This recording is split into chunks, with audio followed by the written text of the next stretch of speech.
Welcome to the Braylon Edwards Show with Shep. Touchdown, Braylon Edwards. Braylon Edwards, touchdown, Michigan. Running pattern to Edwards, touchdown, Michigan. Where we bring you the best in sports, entertainment, and insight. Join us every weekday from 2 to 4 p.m. as we break down the latest games, analyze the biggest plays, and dive into the hottest topics in sports. We'll have exclusive interviews with your favorite athletes and guests, and you'll get a front row seat to all the action. So tune in to the Braylon Edwards Show with Shep. Got one-on-one going end zone. Edwards in the air.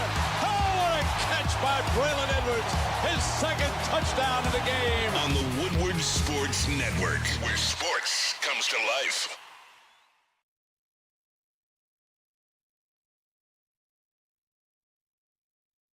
Aficionado with us. It is the Braylon Edwards Show. I'm Matt Shepard. He is the man. Kool-Aid is with us. Ryan is with us. And we've got a special guest that we cannot wait to reintroduce to you. His name is Joe Hollywood. He's as good a dude as you'll meet. And he is as good at what he does as anybody else. But first, Braylon, man, football, we're only 2 days away, man. It's only 2 days away. I don't care that it's not the Lions. I just want the NFL. This is going to be fantastic stuff. Last minute, look, I am excited. I get that same itch. Yeah. And I don't need to go for a doctor for it. It's that time of year when you know football's around the corner, when you know you're about to hear the Thursday night song for the first time of the season, when you know here comes Saturday, and yeah, it's Oklahoma and it's Michigan, and I'm very excited about that, but I'm kind of breezing over Michigan and Oklahoma and let you know how excited I am about this NFL season. But I was excited about something else that happened today, Shep. And I know we don't have that much time before we jump in with Big Joe. Excited to talk to him because, like we said, the season's coming up. But there was a first today, and it was in the family. It was a first day of sorts for my niece. First day of school? First day of school. Wow. Did you take her? I did not take her. That's not my responsibility. You know, she has a father and mother to do that, and they did that well.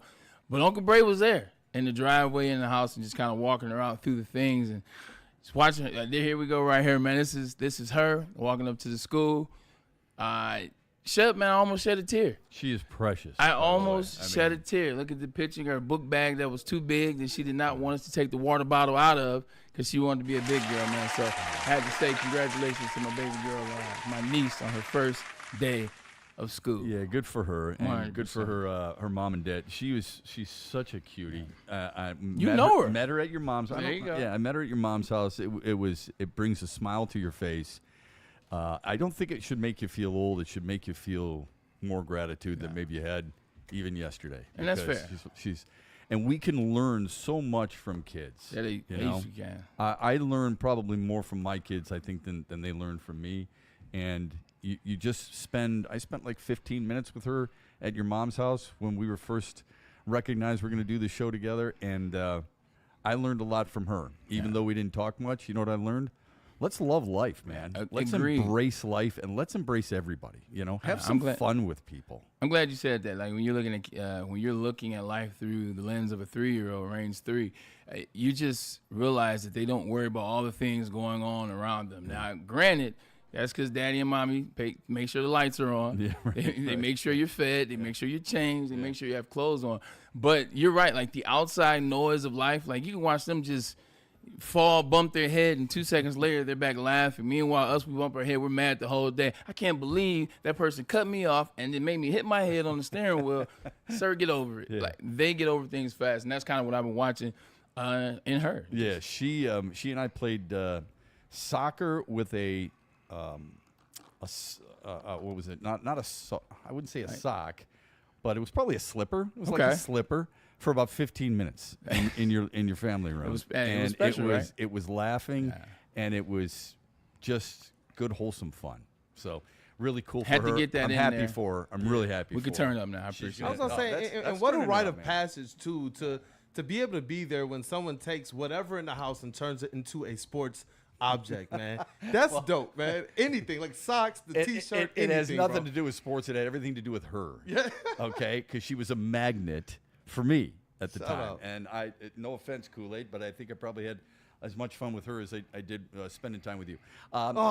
We always have fun with Joe Hollywood. He's a really good dude. We got a chance to meet him not too long ago. love his energy, love what he does, love his givingness to people, and I think he's got a great personality, and he's with us here today at the Braylon Edwards Show on Woodward Sports. Joe, great to have you back, man. It's great to be back. Thank you, guys. And for no having me boot back. this time. No boot, huh, No buddy? boot. Yeah. Feeling better. Yeah, no boot. Finally off. And I got to tell you, I'm listening to how sentimental both of you are about learning things from your kids. You know what I learned from my kids last weekend? Not to play Madden against them. It was like Super Bowl 20, and I was not the Bears. I got decimated. Oh, no. I totally caved. We finally got a PS5. Yeah. And my 13-year-old came over to me. He's like, Dad, how about a game of Madden before you do your show? I'm like, all right, I'm in. I got totally smoked. It was so bad. So I just love hearing all the niceties that I'm hearing right now. Oh, first day of school, beautiful. Yeah. My kids are relentless. Totally killed. How have things gone for you and your channel, which is fantastic and always giving? It seems like you're always making somebody's day with something, whether it be a Byron Scott basketball or whatever the case may be. How's it been going? It's been doing great. In fact, we just set the record for most concurrent viewers on Whatnot. Myself and Cool Kicks, we actually did a show together, and we 3x the all-time high on the show. Wow. We ended up giving away $150,000 on the show. Come on, Yeah, 150K? 150,000. Yeah. We so got to do some better here. Between myself and Cool Kicks, we gave away $150,000 worth of See, gift that's what I love cards about and- this guy, the giving nature. How you was- don't have to do that. You could pocket that. Well, I'm going to tell you something. It wasn't only, I can't take all the credit. What we had a lot of very generous sponsors that came in that wanted to give back to the community. Yeah. So I'm going to say this. We were blessed enough to just have the platform, and we had a lot of people step in that wanted to give back, and it was incredible to see. So it wasn't just me and him that did it. We were part of it, but we had a lot of people that joined in too, and it really is taking off. We're excited about it. that. Hey, Joe, look, I'm not trying to rush you, but you know your stuff just like we do, man, if not better to a certain extent. Let's get into it. The football season's around the corner, but before we do that, let's start with baseball because you're from New York, and there's a team from New York right down the street playing against the Detroit Tigers right now. The Tigers can't do anything with the New York Mets. What's going on with your Mets? Seems like they're finding the ball. A lot of hits for the Mets over the past 6 games. Yeah, they've been playing a lot better, and this is up to par to usually what the Mets do. I mean, it not for you guys in this part of the schedule for you. It kind of, I don't know, early September for the Tigers. When I take a look at your playoff runs in the past, normally this is when your lull is, and then you usually get hot last couple of weeks when you guys do make the playoffs. So I think this is kind of expected, but you guys are going to cruise into that division. I can't wait to see what you guys do into the playoffs. I have to tell you, I think the bigger race that we're looking at right now, that wild card race in the American League is just crazy. It's unbelievable. You mentioned that it's getting on fire right now. Tigers are top of the division with the Blue Jays, but then you got the Yankees right behind them. You got the Red Sox right behind them. Like, it is heating up in the AL. Seattle's right there too. Seattle's right there as well, Shep. Yeah. There's a lot of love for the Yankees, and I know you love them. But if you can separate your heart and your head for me, why would New York be a prohibitive favorite to reach the World Series in the American League over anybody else? It's a great question, and I have to tell you, I don't think they should be. And I'm saying that as a Even though Yankee Max fan. Fried was fantastic last night, by the way. Yeah, fantastic. Unbelievable. Yeah. I got to say, I don't think that they should be in that position, and especially that I think the Blue Jays are going to take that division. I think it's still up in the air whether the Yankees and the Red Sox, who's going to get that home field for that wild card spot. It's going to be very interesting to see, but even if the Yankees get it and they get through the division, the one team that I don't want to play, that I don't want to see, is the Detroit Tigers. Because of history or because of who they are right now? No, Let's face because it, their starting pitching beyond Skubal stinks. I know that, but what I'm more afraid of is our relief pitching. I'm not worried about the starting pitching. I'm worried about getting into our bullpen, right? And because we don't have Cole, right, and as we progress, that bullpen has just been so shaky. It's unreliable. Even after the trades that we made, we haven't seen that fortitude on that pitching staff. So that's the one thing that I think that you guys can expose about the Yankees. That's the one thing that I'm actually kind of afraid about. I think Tiger fans would argue their starting pitching is what scares the hell out of them. So, and you've got to get there first, right? I mean, if you can get 5 innings out of Flaherty or Morton as of late, or Mize, who's got a 7.2 ERA on his last 9 starts coming into the game today, Charlie Morton's got an ERA well over 5 and a WHIP of almost 1.3, and the same thing. Chris Paddock's been delegated to the bullpen. The starting Flaherty's pitching, close to 5. Yeah, Flaherty's close to 5 all season long. The inability to get through 5-6 innings to get to the bullpen is what scares Tigers fans. Yeah, and rightfully so. But I have to tell you, on that staff, the one person that I think is going to get it back together is going to be Mize. I think Mize is going to be that one person. I know he's had a terrible last several starts. That's the one guy when he gets into the playoffs, I think he's going to get it right. I do. That's where that's my. I don't know where that stems from, to be honest with you, Joe. It's okay. Because he's never been in the playoffs. I know that. Yeah. I know that. I'm saying taking a look at what he has done in the past and taking a look at those last 9 starts, I got to say, I really believe that when he gets into the playoffs, he's going to turn it on. I hope you're right. I really do. Tomorrow starts the NFL season. Everyone here is Hi-oh! excited. There we go. Everyone here is excited. Everyone in this state is excited. I think everyone everywhere is excited because football. Come on, let's go. This is the meeting. This is the pulse of the country. It is football. It's the number one sport, not in the world, but it's the number one sport here.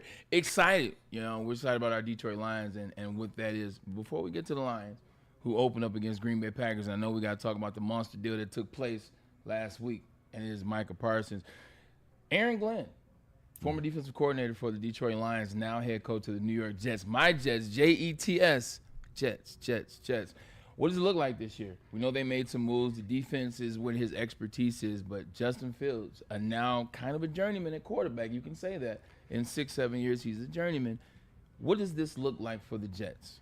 It's hard. Year? It's hard even thinking about him as a journeyman, right? Because, he had a couple of years in the Bears, had that season with the Steelers where Russell Wilson comes back in, takes his job. He's 4-2, mind you. When Russell takes his job, he's 4-2. That's right, and that's tough to see, right? And because you really want to see him take off.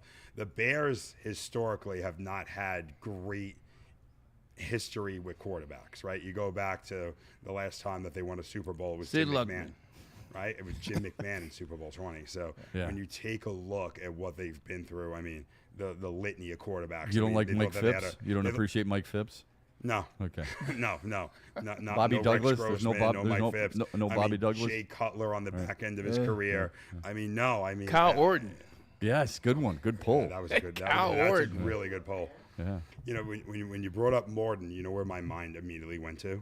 The 90s Lions teams. Johnny when Morton. You guys had Johnny Morton. Yeah. And then on the other side of him, you had Herman Moore. Yeah, and Brett Perriman. Yeah, Rick Perriman. Yeah, and David Sloan and Barry Sanders. Right. Well, Barry Sanders I was going to get to. Right. I mean the most iconic running back of all time. What I'm seeing in my show is people are so excited about Gibbs that they think Gibbs, like this is going to be the breakout year for Jahmyr Gibbs. So where's the love for Green Bay? Help me with that, because yesterday this is what we talked about a lot.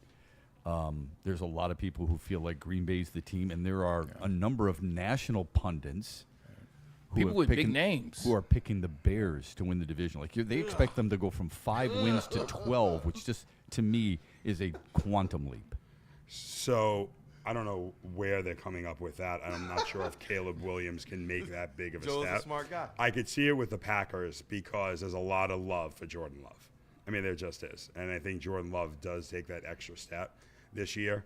But the Lions are the favorite in that division by far.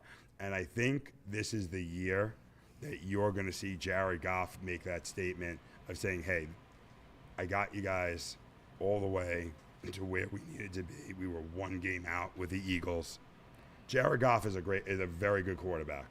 Everybody's been cutting him short since those teams with the Rams, and then they traded him away to get Matt Stafford. They win a Super Bowl without Goff. They do get to a Super Bowl with him. They lose against Tom Brady. But now he's with the Lions. Their next step is to get to the Super Bowl. I think that this is the year they put it all together. I do. They are to me, they're the favorites in the NFC. What do you make of over the Eagles? Absolutely. What do you make of no Ben Johnson for Jared Goff? That's been one of the reasons people believe that he was brought back to life. It was Ben Johnson. It's the boy genius, and now he's gone. Jared Goff, last time you saw him, this was the Washington Commanders game, and you saw how that was, 5 total turnovers. Also, there's no more Aaron Glenn. Like, what do you make of people trying to cut the Lions down based on that? In particular, Jared Goff. Like, what do you think about Jared Goff specifically? Like, is it him and Ben Johnson? Was it him and Sean McVay? Or at the end of the day, is he worth the number 1 overall pick in 2016? No, I'm not sure if he was worth the number 1 pick back then in 2016. Okay. I think a lot of it has to do with Ben Johnson, right? So they go into the playoffs last year. They have that hot Washington team that they're playing against. Obviously, they couldn't get through that. But this year, I got to believe that they are going to be the favorites in the NFC. Love what the Eagles did. I'm not sure they can replicate what they did last year. But do you believe that? Them being the favorites versus you believing are two different things. Well, I believe that they are, but I think that they believe that they are too. I think that that's the way that they're coached. They've always been coached that way. I think Dan Campbell's a strong coach. He's always been. Even when the Giants would head up, when we would go against them, first thing Brian Daboll would say, when he goes against Dan Campbell, he knows he's going to go against one of the most fiercest coaches in the league. Mm-hmm. There's always signs of respect for that with him throughout the league. And I love to say that because I feel like we have a good head coach too. We went through a lot of different personnels. I feel like we signed the wrong quarterback with Daniel Jones. We got stuck into a bad contract. We had to restart. I'm excited about Jackson Dart. I think when Jackson will he Dart's be the starter? Oh, good question. Well, I think they play the Saints in week 4. I think that might be the game to try to turn them on. So in other words, the first 3 will not go well for Russell Wilson. Yeah, have you seen the Giants? First of all, have the hardest schedule in the whole NFL. No, they don't. Yes, they do. No, they don't. They have a tough schedule. They do have a tough one. They have a tough one. I know where Shep's going. I tend to agree. Yeah. This is what we knew Brian Daboll would do. Like, you're not gonna. Their first 3 games are. It's a road. It's a road that you want Russell Wilson to take. Maybe Jameis Winston one of those games, or maybe a halftime, and you set the stage for it. Like you said, that Saints game. That's a nice start for Jackson Dart. Have you seen the Lions' road schedule? I have. Okay. I'm not. The Lions, I believe, have the second hardest schedule in the league, and a lot of it has to do with last year and the fact that 3 teams made the division. If you think Minnesota has slid back a little bit, I respect that. So maybe that's what maybe makes it a little weaker in your eyes. And of course, the Giants can't play themselves, so that makes it a little more challenging for the Giants because their division's pretty good. But Detroit's got just an absolute monster of a schedule. I don't think I've ever seen anything like it. Their second game just got a little easier. Yeah, with no Micah Parsons, but they still got to play. They open up against the Commanders. Third game is the Chiefs, and then they play the Chargers, who realistically, I think they're gonna charge, pun intended, for the AFC West. I think you're right. I mean, they double-digit wins last year, 100%. Right? So, and they're very well coached. That's a tough schedule. Harbaugh is such a great coach. He really is. I mean, I think that he is probably the most underrated, and when it comes to person making that transition, going back from where he was, coaching college, now coming into the pros. He's a very, very good coach. And they look at those Chargers teams, and everybody always pencils in Kansas City to be at the top. You know, the other team. Because Andy Reid's a hell of a coach. Of course, he is. Right. Of course, he's a Hall of Fame coach. Yeah. But Bo Nix in Denver is going to watch out. Yeah. He is going to make that next big step. You could make the argument that might be the most challenging division in football. I mean, we've said this about the NFC North. Yeah. I mean, the NFC North, they won 45 games last year. That's an NFL record, just so you know. The previous was 42 by 2 teams, but they only had played a 16-game schedule. Games, okay, yeah. So it might be a little slanted, but that's a lot of wins. The AFC West is pretty damn good, isn't it? And then the second part of my question to you would be, who's going to win more games and why? The Giants or the Jets in New York? The Jets are going to win more games. Okay. Whoa. The Giants, 100%. All right. I think the Jets do. I think that the Giants are going to run and ride the Jackson Dart train, but I'm not sure that they really do have the rest of the tools. I want to see what Tyrone Tracy does at running back. I'm not sure I'm sold on him being the number 1 running back for them in the future.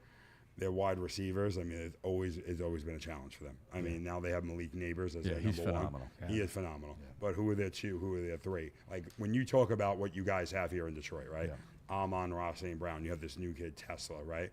You have Jamison Williams. You have Sam Laporta at a tight end. You have a really good cast that you've surrounded Jared Goff with. Yeah. I think you could make the argument they have the most talented skill position. Philadelphia's in the mix.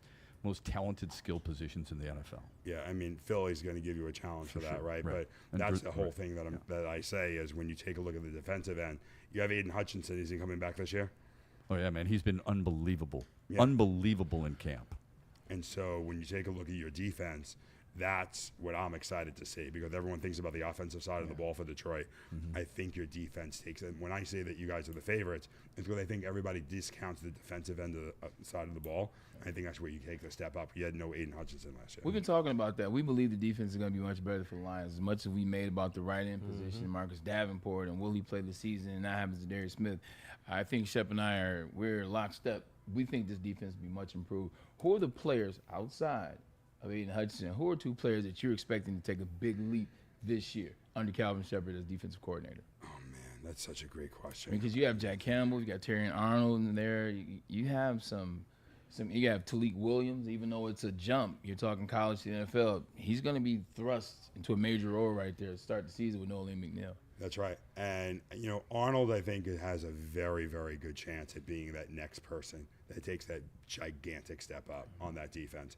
And, hey, look, they're going to need that, especially with what they saw last year in the NFL playoffs, right? Because they need that defense. But I see it. I mean, you see it in the preseason. You're seeing it. Your coaching staff are really, really excited about that. But if I'm going to go with somebody, it's going to be Arnold. Who's the team who didn't make the playoffs last year that threatens to make it this year, and the team who made the postseason last year that is in the biggest danger of missing it this year? Wow, what a question. That's a good one. You guys came prepared. All right, I'm going to give you my best answer. The team that I think might not make the playoffs this year is going to be Tampa Bay. I think. Really? Yes. I see Atlanta being the force coming out of the NFC South, and I think Penix is going to be absolutely incredible. And I don't understand why people are not talking about Bijan Robinson. Bijan Robinson is going to take an enormous step up as a running back. Love him. Yeah. Love Bijan That's interesting Robinson. you say that, because I think Tampa's a threat to win the NFC.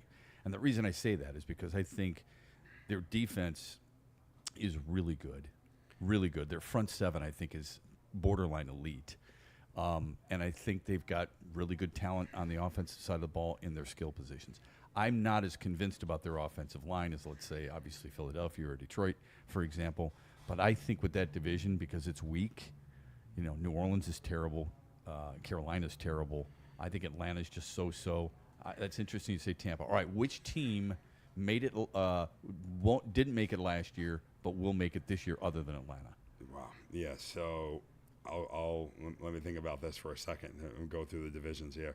I think the team that will make it this year that didn't make it last year is the Cincinnati Bengals. I knew you were going to say that. Yeah.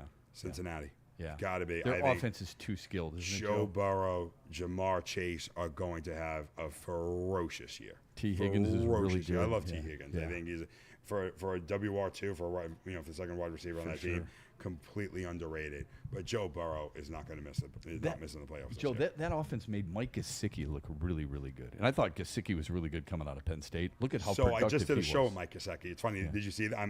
Is that why you bring that up? Yeah. Great guy. Great dude. What a great dude he is. Yeah. Mike Gesicki, amazing, just a phenomenal And you got him person. to loosen up. That's good. That's not an easy thing to do. Well, he does do the gritty. He's a big gritty guy, right? Yeah. But on that Bengals team, that Bengals team is definitely going to be the team that if I'm going to go with something. But I got to go back to this. I'm going to tell you why I think Tampa Bay takes a step back. Yeah, please. Big fan of Bucky Irving, right? Big fan of what they're doing there. I've seen Baker Mayfield. I know this is tough to say. I'm not sure I'm convinced in that offense that he's able to take that next step. Well, it's going to be a different offense, right? Because Liam Cohn's gone. Of course. Right. And that is what I think I'm a little bit uneasy about. But here's the other thing. Everybody writing off the Panthers and Bryce Young. Yeah. The problem with the Panthers was coaching. I think they're finally going to put it back together. I think the Panthers, they're not going to make the playoffs, but I think they're going to be very competitive, and they always play Tampa Bay competitively. I got to get some pushback on that thought. If I didn't do it, then Tom Maswell wouldn't love me. I think when you look at Baker Mayfield and what he's done, he went from the walk-on to Oklahoma to number 1 pick overall after winning the Heisman to all the accolades, all the things. I think what I look at him as figuring it out. At every step, he's figured it out. He figured it out in Cleveland to get to a playoffs where, he's a quarter away from beating the Kansas City Chiefs and Chad Henne. Then he goes, he leaves Cleveland. He gets kicked out of Cleveland. He has to go on this Panthers run. Speaking of Panthers, go to the Panthers. Then he goes to L.A. Sean McVay puts a little battery pack into him. Fast forward to where we are. Here we go. He's $40 million quarterback that is showing you consistently that he can get the job done, whether he has the weapons or doesn't have the weapons. I think this year he'll have healthy wide receivers, including Emeka Egbuka, 3-headed monster in the backfield for them, plus that defense. No way I think they take a step back. No way. Now, I believe in Baker, and I'm going to say it like this, Joe. Baker might be one of the only 2 or 3 people that I've ever liked a lot, then, I don't use the word hate because I don't hate anybody, then disliked a lot, then got back to a space where I'm sitting here arguing you about him. He's one of maybe 3 people ever. So I believe highly in Baker. So I'm going to say one thing about this. You're a player in the NFL, right? What's the one thing that talent can't overcome as an NFL player? Who you are. Coaching. Ooh. Todd Bowles. I thought he was going to say DUI. Coaching. So just so I'm clear, 4,500 yards and 41 touchdowns doesn't do it for you? 69 touchdowns, 8,500 yards the last 2 years, and a 68% completion percentage. So I'll tell you how confident. How many times is Chris Godwin going to tear his ACL on him? Yeah, well, that's a good point. Look, Mike Evans is another year older. They said that last year. I know they did, and he's a Hall of Fame wide receiver. Okay, I'm one of the greatest ever to do it. Seriously, if you take a look at his numbers, pound per pound, one of the greatest ever to do it. For sure. I have zero confidence in that coaching staff. Okay. That is where it comes from. Okay. So it has nothing to do with the talent. Baker Mayfield is an incredibly talented quarterback. I love Bucky, like I said before, but it's the coaching on that squad. Fair enough. To that, Shep, there is something because at the end of the day, players can get you to the playoffs.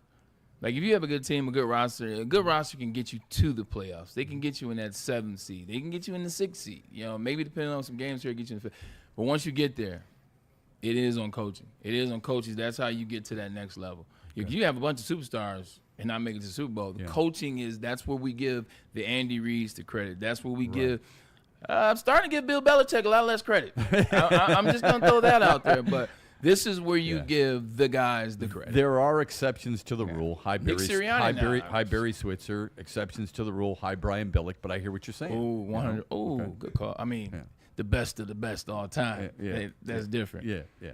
So, I mean, that's a good one. Okay. All right. I get it. Are you going to stick around for a little bit? Because we're going to do some NFL stuff. Maybe we'll bring you back in a little bit later if you're going to be around. I would love that. Okay, good stuff. Dave BIRKETT from the Detroit Free Press is going to join us coming up here on the Braylon Edwards Show after we hear from Vin Johnson. Vin Johnson, just as it means different things to different people, for Vin Johnson, it just means another opportunity to get you the justice you deserve. Tough, tenacious trial attorneys. That's who they are. That's why we trust Vin Johnson Law. Also, he is the fighter. So let Vin Johnson fight for you. Go to vinfights.com. That's how you get access to Vin Johnson Law and tell them your case. Tell them what you got going on, and they'll make sure they put you in the right position to win your case. This is what they do. We trust them. You should too. Let Vin fight for you. Did you see...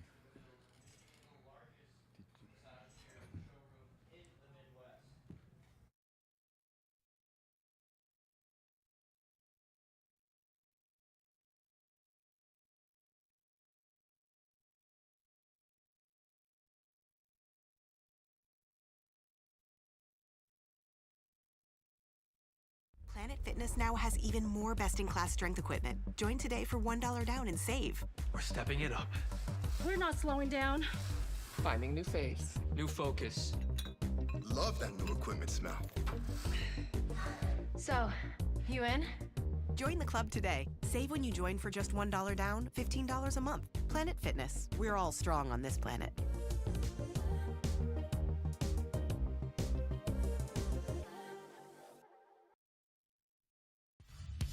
Every Sunday, there's only one place to get all your kneecapping, hard-hitting Detroit Lions coverage. Start your Sunday with the Lions Weekly Report with Broder and Terry Foster. Then, the Lions pregame show with Neil Rule and Sean Belizean. At kickoff, keep it locked in for all the emotions of the game with a live watch party with the heavyweights. Then, recap the game with the Lions postgame show with Anson. Game days, there's no other place to be than Woodward Sports. Live all game day. Go Lions.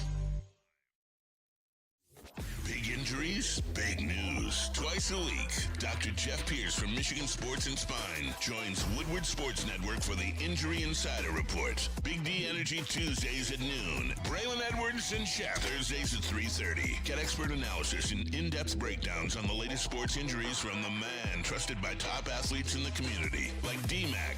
Whether it's the Lions, Pistons, Tigers, or Red Wings, Dr. Pierce talks us through it all. Don't miss the Injury Insider Report with Dr. Jeff Pierce, your go-to source for understanding the impact of injuries on the games and players we love. Only on Woodward Sports Network. Scan the QR code on the screen or go to MichiganSportsandSpine.com to see if Dr. Jeff Pierce can help you. The Tigers are the best team in baseball. Get the best coverage in Detroit right here on Detroit's #1 sports network, Woodward Sports. Every Scooble start, every green homer, and all the action can be followed on all of our social media. Make sure you like, subscribe, and follow on Facebook, Instagram, TikTok, and YouTube. It's World Series or bust, Detroit, and we are here for the ride. Woodward Sports. All right, back with you here on the Braylon Edwards Show. Honored to bring in a good friend of the program's, good friend of Braylon's, good friend of mine. Nobody does it better than Dave Birkett of the Detroit Free Press, covering the Detroit Lions. He's been doing it for a long, long time. He's won a lot of awards. He won't tell you that, but we will. We'll bring Dave in right now to get his thoughts on the Lions as they get ready for Green Bay. How are you, Dave? Good to talk to you, my friend. Shep, it's been a minute. How you been? We're doing great, buddy. Of course, the Braylon Edwards Show, Woodward Sports, 2 till 4. What have you noticed most during this training camp that has you believing the Lions can do something similar to what they did a year ago? Yeah, I think the defense, that's the first thing that jumps out is that, maybe it's taken a step forward, or maybe it is what people thought it might have been last year. That it stayed healthy. Aiden Hutchinson looks really good. Looks back to full health. Beyond that, the secondary, I think, has taken a step forward. Terry and Arnold had a really good camp. Brad Holmes has said that. Dan Campbell said that. And they have playmakers really at just about every position. It's, if you include, Panay Sewell and Aiden Hutchinson and Kirby Joseph, Brian Branch, all these guys, Amon-Ra, Jamison Williams, Jameer Gibbs, that's just a roster that a lot of teams in the NFL cannot match. Mm-hmm. Why are they so believing in Marcus Davenport, do you think?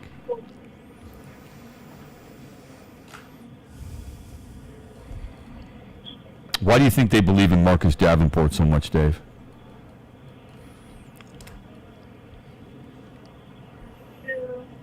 Dave, you got me? No, so we got a little bit of a confusion here with... we got it? Dave, you with us? Okay.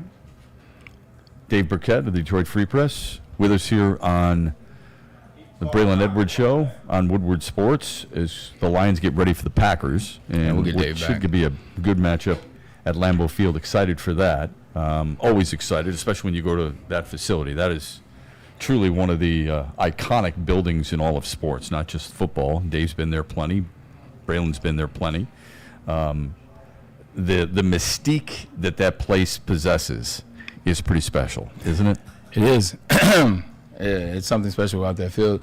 Like we talked about, it's more like an aura. Kind of has an aura of a college stadium, if you will. All the memories, you can feel them on the stadium. You can feel them in the presence, and I think the fan base embodies that. It's one of the more respected places, I believe.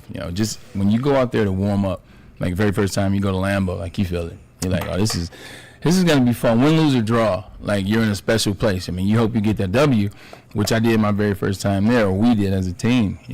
Cleveland went to Lambeau and beat Brett Favre. Wow. First win of the season. Impressive. First win as an NFL player was Brett Favre in Lambeau. Well, Dan Campbell said as much just the other day, how fired up he is to go to Lambeau, because I think as a former player he can relate to all that thing. Dave was just talking about Aiden Hutchinson, how good he's been. You, Joe Hollywood, and I were talking moments ago about the guy who's going to make that next step. Terrion Arnold is one of those.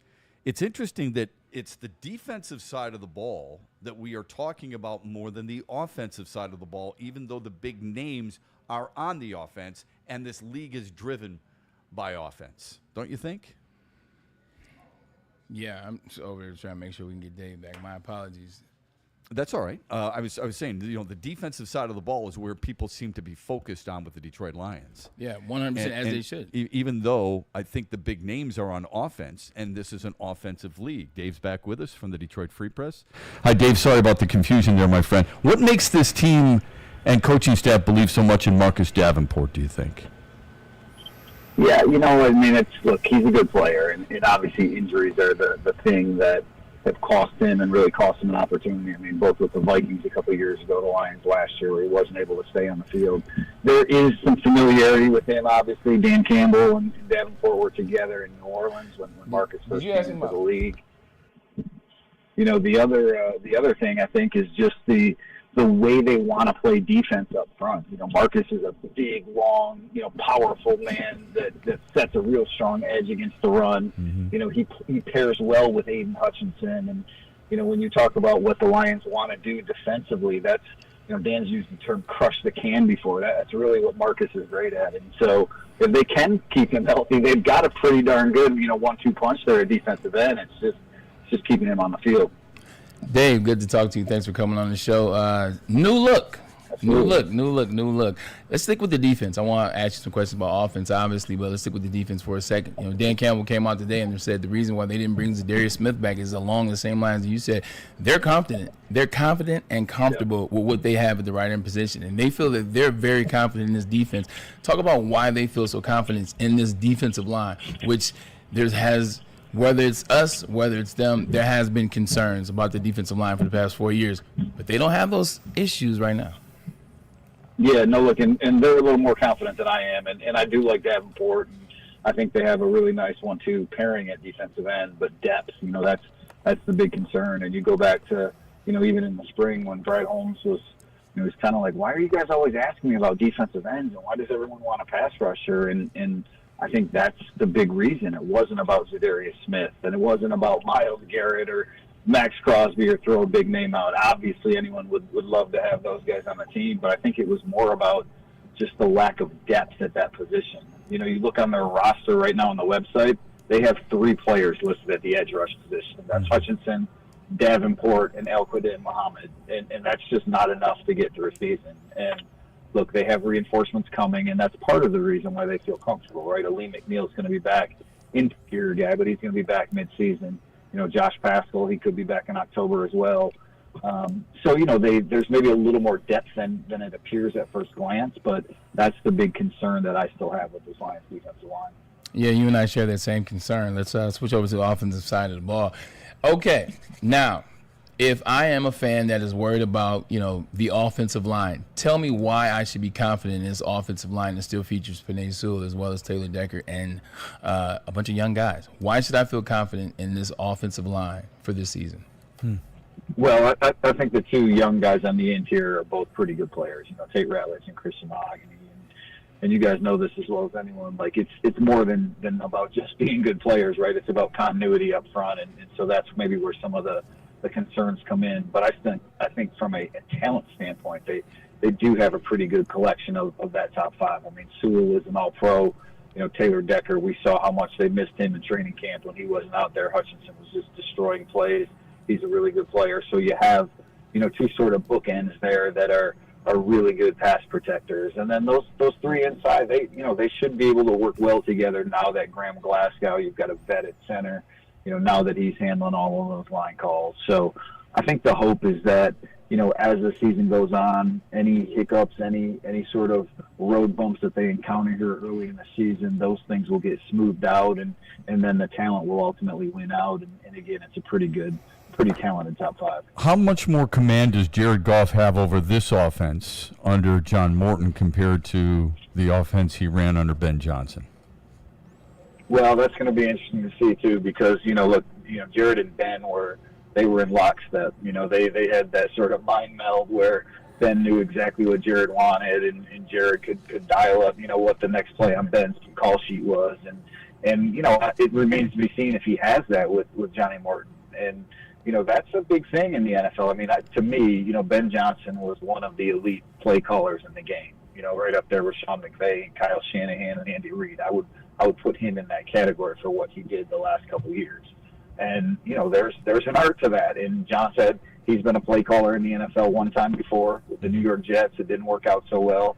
He told me when we talked this summer that it was, he needed this. He needed some of the training camps and the practices and the dry runs in the game just to get back to calling plays and get a feel for it again. So, that's another thing that early in the season will be something to watch. But on the bright side, if you're a Lions fan, is, Jared and John have, they have a relationship going back a couple years when John was here in Detroit. And Jared said yesterday, John, just being a John Gruden disciple, sort of reminds him of Sean McVay in the way that they went about things in L.A. because of, Sean's ties to Gruden as well. So I do think there's a lot more familiarity than maybe people, give credit to.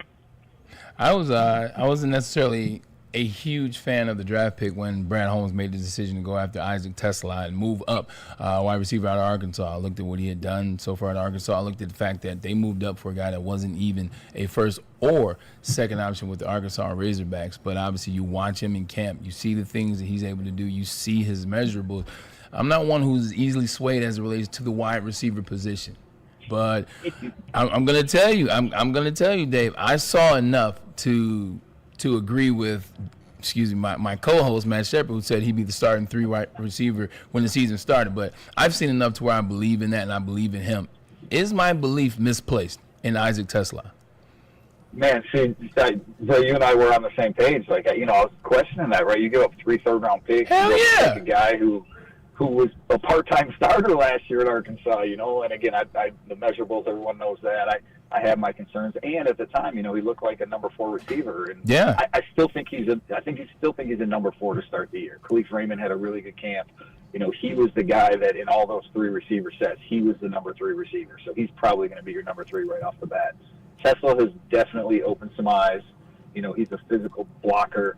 Obviously, he's a big body. He can go up and get it downfield.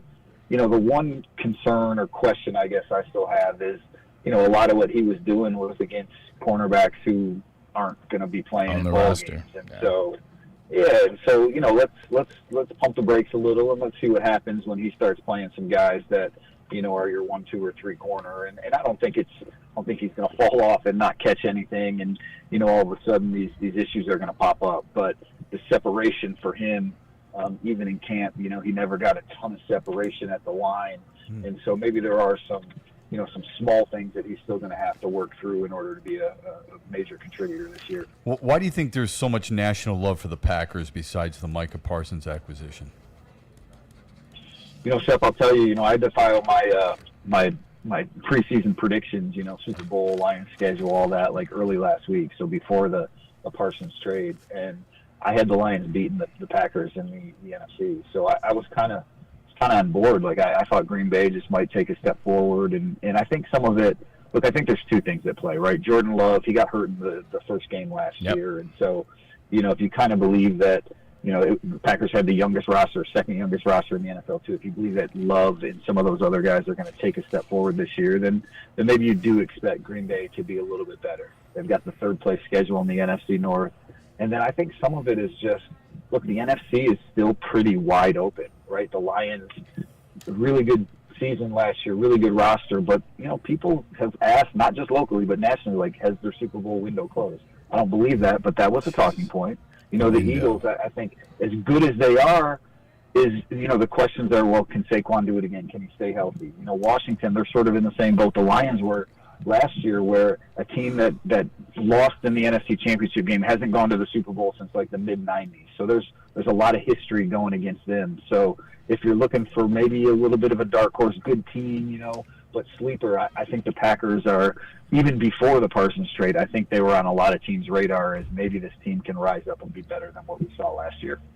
Just looking at the NFC North, just sticking there, obviously, I thought the Packers were going to be the biggest challenge for the Detroit Lions, too, and that was also before Micah Parsons. I've stayed clear of that, and so now they have Parsons. I'm in lockstep with you. Talk about the other 2 teams in the division.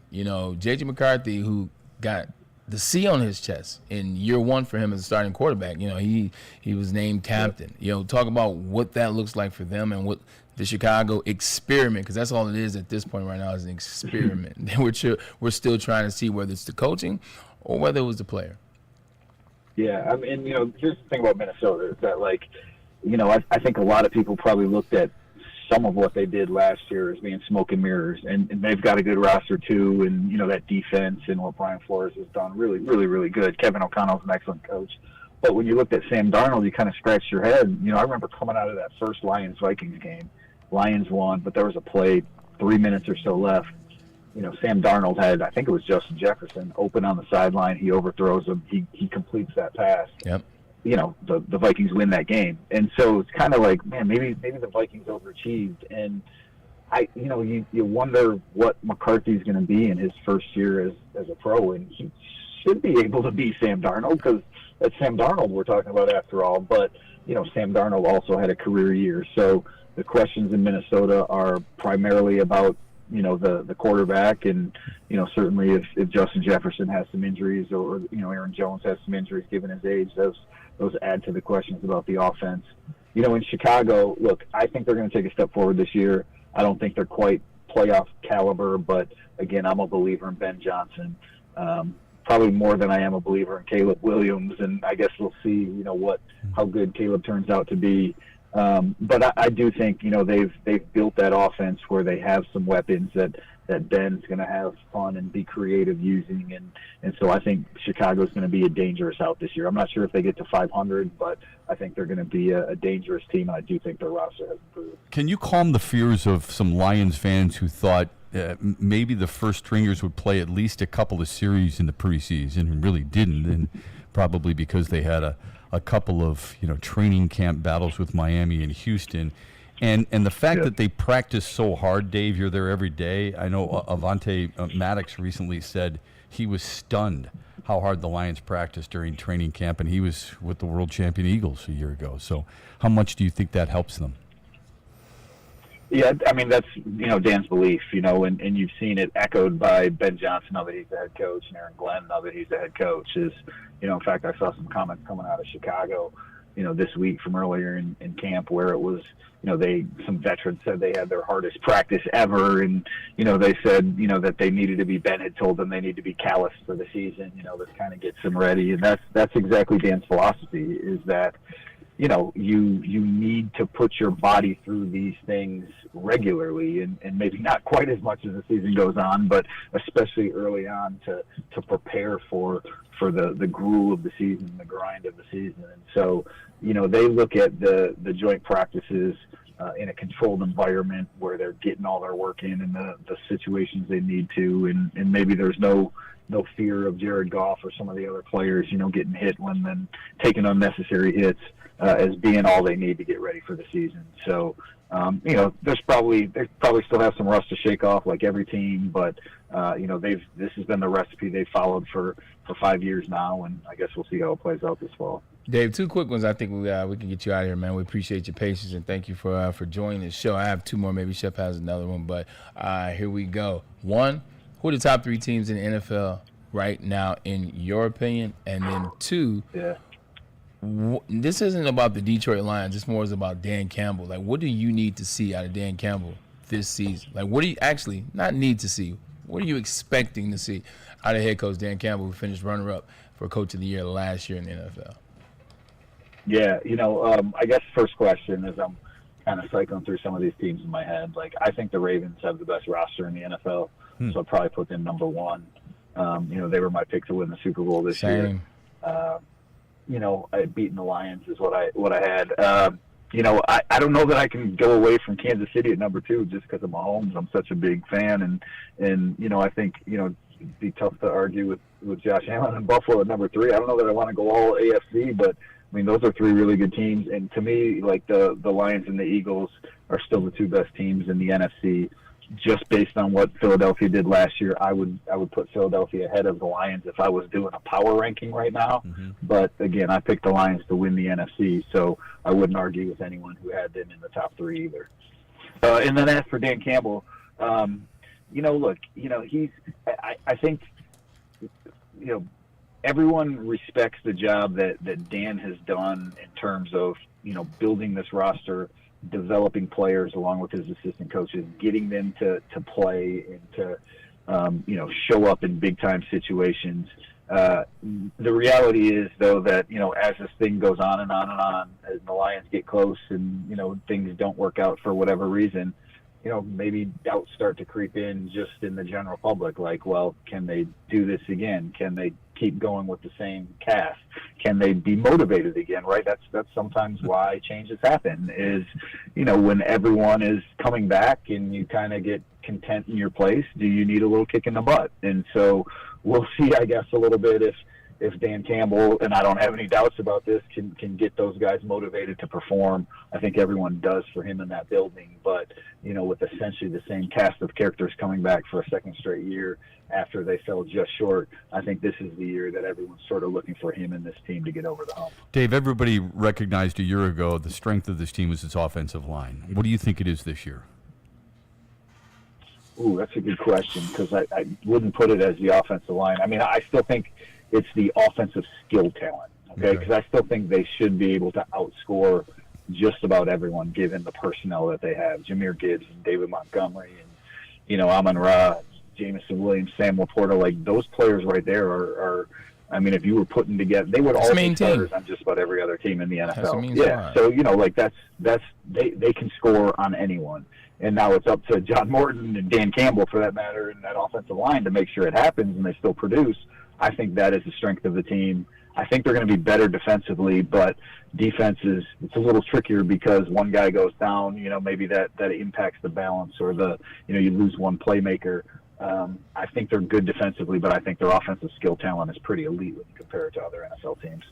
We haven't talked a whole lot about Tyleik Williams. How have you been impressed with him, and how important will he play along his position, especially knowing that Aleem McNeil is out early on? Yeah, I would say he had a quiet camp, and I don't mean that in a bad way. I just mean like he didn't stand out for, getting pushed off the ball or being out of his gap or, doing things where he was getting cussed out by coaches. And, it happened, right? He wasn't perfect, but I think he was just a steady player that sort of blended in like, oh, that's a guy that you can rely on out there. And I don't know that he's going to be a big-time playmaker right off the bat. I think he's a pretty talented guy. I know he came in, maybe a little bit heavy, so they're making sure they watch his weight and they stay on top of that.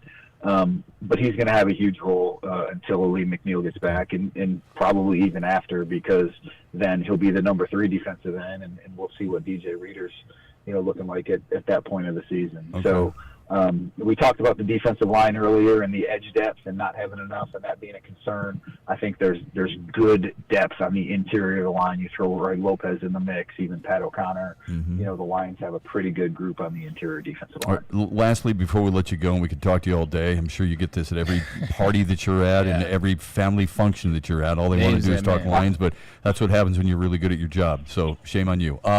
I want to know. I want to know, Dave, if you think this team will make another move, if at all, before or early this season. And I'm not bringing up a certain name because I think it gets overpubbed, but there are some available guys out there you would think who could help them for 15 to 20 snaps, as Braylon has brought up before. Do you envision anything like that anytime in the near future? I do, but let's just say trade deadline-ish time. I think the Lions are pretty comfortable with what they have right now, but you look ahead 2 months from now, like they're going to have injuries. It's inevitable. And so, if there are some on that defense, again, that edge rush position, like they're pretty short-handed there, even with Josh Pascal coming back at some point and Aleem McNeil coming back and, Malcolm Rodriguez coming back. Like if there was an opportunity to bolster that depth, remember what Brad Holmes said last year, right, where he was trying to trade for a defensive end and teams didn't want to get rid of their third or fourth guy just in case something happened. Well, this is a Lions team that is thinking long-term, right? They envision themselves playing for a Super Bowl. And maybe nothing happens by November 1st, whatever the trade deadline is, but you still got 2 months after that. So I do think the Lions at some point will look to add depth. And to me, that spot is most likely at the defensive end position. Injuries could change that. Maybe it's somewhere else. But, I'm with you that there are a couple intriguing edge players out there who just on a situational basis playing a role could help this fall. Amen to that, man. Your time is valuable. We get it. Yeah, you we do appreciate you, podcasts. DB. You're doing stuff for the Free Press. You're doing stuff nationally. You're doing stuff locally. Everybody's tugging at you. Kids So back thanks in for school taking now. some time, man. We appreciate it. Hope the family's well. All the best, Dave. Keep up the great work, bud. You got it, guys. We'll talk to you again. Yeah, Thank you thanks. so much, brother. Okay, Dave BIRKETT, Detroit Free Press, man. And that's no lie. You know that. I mean, everybody. It's like Joe Hollywood. Everybody's like, "Hey, can you give me 5 minutes for this?" And then I keep him for a half an hour, and I could have kept him longer. Like the only thing I wish we could have done is invited him over to your mom's, and we could have talked to him all day long. And he could have got food at the same time. Yeah, and he could have gotten food Yeah. and really good mac and cheese. Let's bring back in our friend Joe Hollywood. I know it was difficult for him to hear, but I mean, we covered a lot. We covered the gamut with Dave, specifically narrowing down Lions per se. When you look at the various teams in the NFL, I think everybody immediately focuses on quarterbacks. Joe, where do you go next? After that position, and you want to favor a certain team, where do you go next? Well, for me personally, I don't think you can win if you don't have a strong running game. I've always been a big believer in that. And so a lot of people would always say you're running back or maybe someone else on the offense. But I have to tell you, you need a strong running game, and that starts with your offensive line. Right. And so for me, I think you have to have someone that's watching that blind side of the quarterback, and mostly that's going to be on that left side of that line. And so for me, if you have a strong one or two people on that left side of the line, for me, that's going to be the main position, is having those big hogs up front. They're going to be able to protect your quarterback. Joe, while you're talking about running backs, I got to hop in with a couple of card questions because we only got you for a few more moments before the 3 o'clock break. Jahmyr Gibbs or Bijan Robinson? What's the hotter card right now between those two running backs? Jahmyr Gibbs. Jahmyr Gibbs? Jahmyr Gibbs By far? By far. By far. If I put both of their, let's say like a rare rookie auto of both of them up. Kool-Aid right can now, barely walk right now.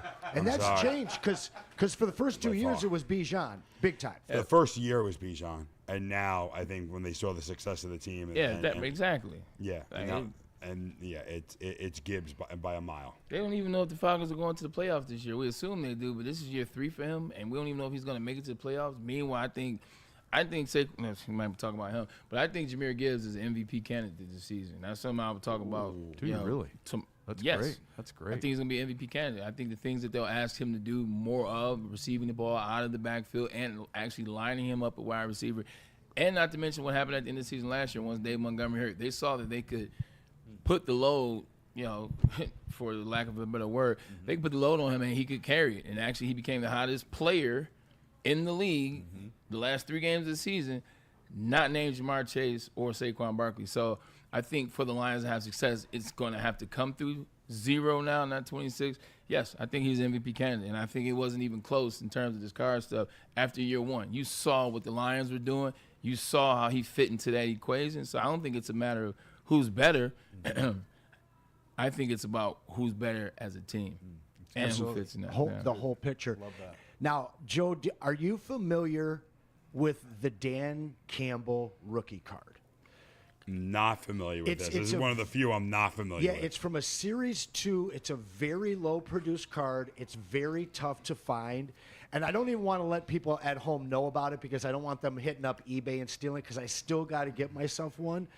But the Dan Campbell card, it's very obscure. He's wearing a Giants uniform, and it is tough to get your hands on. Starts off at like $50, and for a card from just a low-level tops, I always want to ask people about that because people don't even know that he's got one out there. I actually had no idea. Joe, about you that. didn't know?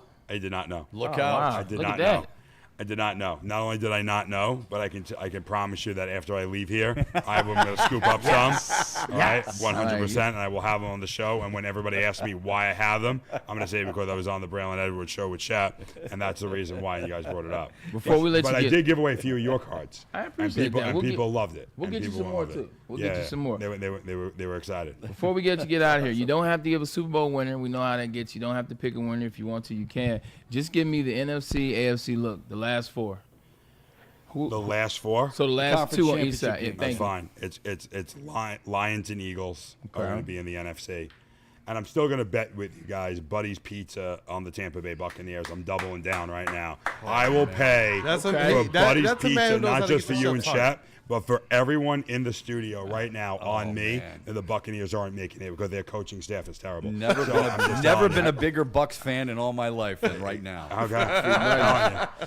So I'm just letting you know. But on the AFC side, I gotta say, I think that Don't be boring. Don't be boring. Have I been boring the whole time? No, you're not. No, but don't give me the same two. I know everybody's gonna give me. I'm not giving you the same. It's gonna be the Ravens and the Bills. No. Who you got for me? Absolutely not. It's going. First of all, it's not Kansas City, and it's not going to be the Ravens. It's not going to be the Bills. Okay. I'm going with the Bengals. I think the Bengals are going to be an absolute force this year. Okay. And I'm going with the Texans. Come on. Really? Wait. The Texans? Who? Wow. Okay. I love C.J. Stroud. They've got a let me tell you something else. Okay. Joe Mixon out first game of the year. Keep your eye on Nick Chubb. I like that one. I like the that Bengals. Obviously, it starts at the beginning because Zach Taylor is 1-11 in weeks 1 and 2 in his coaching career. He's awful. In fact, for me, every time, like most of the time when we're in a survivor pool, I always pick whoever's playing the Bengals in week 1. So can I let's call out something here because you and I have this relationship already, which I love about you and Hovey. You just got done telling us you don't believe in Tampa because they're coaching, and then I bring up Zach Taylor and you say he's awful, and you think they're going to the AFC Championship game. Can you help me with that? I can easily help you with that. And I'm going to retort on it, too. You're telling me about 1 and 2 weeks. You're telling me week 1 and week 2. I'm talking about coaching for the whole season. Ooh. After week 2, he gets it together. I don't know what goes on in Tampa Bay. So I'm just letting you know. Todd Bowles, I'm not that confident in. But I am going to say this. Mm-hmm. We had a discussion right before about the Giants' schedule, and you said, no, they don't have the toughest schedule. And then you went ahead and you told me that the AFC West led the league in wins last year. I said the NFC North led the league in wins with 45. 45, then the AFC West. That's an NFL record. I said the AFC West could be the best division. I think I said last year was the NFC North. So what I'm saying is the Giants have to play all the AFC West teams this year.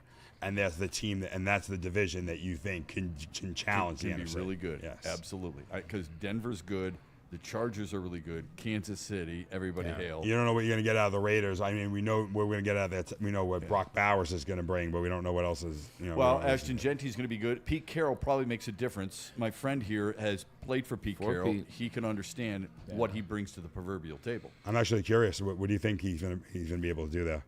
Pete's a disciplinarian, but he knows how to have a cool, relaxed environment. He knows how to get the most out of his players. He knows how to present a situation and where it appears to be fun. Meanwhile, you look up, you've been working out for 2 hours, and you've been getting it in, and you guys been getting better. So I expect that to be the case. I think there's a reason why he went and got Geno Smith. He got a guy that doesn't turn the ball over and likes to keep the ball short. You know what I'm saying? So you don't have a lot of turnovers that way, and he can play too. His tight end and his running back. Defense, I don't know what they are outside of you-know-who. Outside of Max Crosby, sure. I don't know what they are. I mean, it's a really good point. But Pete Carroll has a way. So don't count on, don't bet him out. I'm not saying 10 wins. I'm not saying 11 wins, but don't count, like you said, the professionalism of who you're talking about. You said, the Chicago Bears. Don't be surprised if you get a Raiders team that's kind of in the image of a Bears team. Might take you down to the wire. You know what I'm saying? Some hard-fought wins. I can tell you this: the Raiders just might miss, Robert Spillane, who signed with the Patriots, former Western Michigan Bronco, and a captain of that team. He was not drafted, and all he did was boast 158 tackles last year and 148 tackles the year before. Yeah. Joe, it is awesome to see you, my friend. It was great. Love having you in studio. All the best to the family. All the best to the channel. It's always good to visit with you and talk sports in general. So thanks, brother. Hope I have a chance to do it again. Love being here with you guys. You bet. You are welcome anytime. There's no question about it. When we come back, more Lions football, baby. I mean, this is going to be good stuff. Maybe a little bit later on, we dive into the concerns of the Tigers pitching staff, and a Piston may be staying here, just like my partner said he would be. That's all coming up in the final hour here on the Braylon Edwards Show. Look, man, Planet Fitness is for everyone. Whether you're experienced, whether you're routine gym goers, or whether you're just beginners, just starting your fitness journey, Planet Fitness is the place for you. With over 50 metropolitan Detroit locations, let Planet Fitness serve you. It's a judgment-free environment. So you come in, you do the workout at your own pace, march to the beat of your own drum. Nobody's bothering you. I promise. I see it all the time. Nobody bothers anybody. You just get the work in. And like we said, if you're not experienced, that's what the trainers are on deck for. Trainers are there with every membership that you get, so you will be able to ask the questions that you need. And last but not least, it's the judgment-free zone with a clean locker room. How clean is the locker room? It's squeaky clean. If you don't believe me, find out for yourself. Planet Fitness, where your fitness is essential. And it's essential to have a great time when you are getting ready to watch the Lions, the Spartans, the Wolverines, the NFL in general.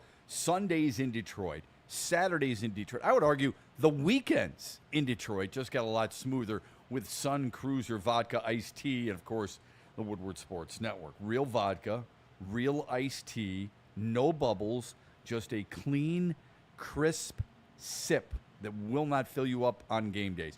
If you're on your couch, if you're at a tailgate, if you're at the game, if you're on the golf course, it doesn't matter. Sun Cruiser Vodka Iced Tea is the perfect refreshing drink for you. So this season, let the good times cruise with Sun Cruiser and Woodward Sports, but please drink responsibly.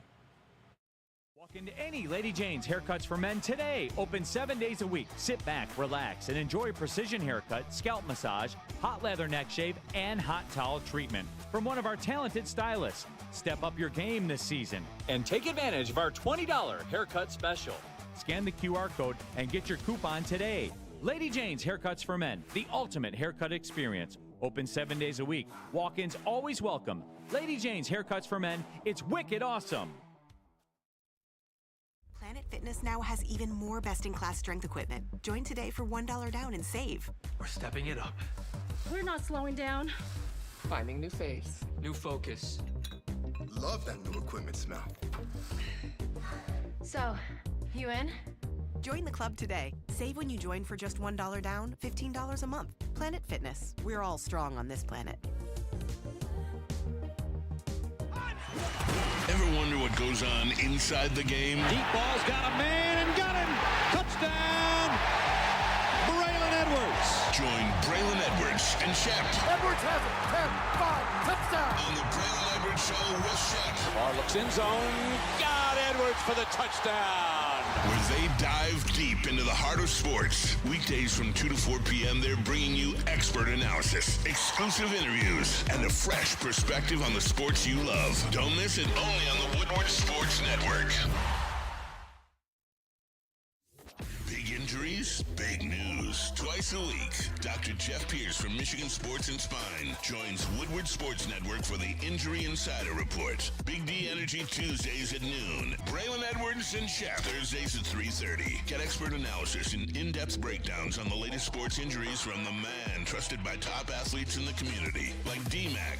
Whether it's the Lions, Pistons, Tigers, or Red Wings, Dr. Pierce talks us through it all. Don't miss the Injury Insider Report with Dr. Jeff Pierce, your go-to source for understanding the impact of injuries on the games and players we love. Only on Woodward Sports Network. Scan the QR code on the screen or go to MichiganSportsandSpine.com to see if Dr. Jeff Pierce can help you.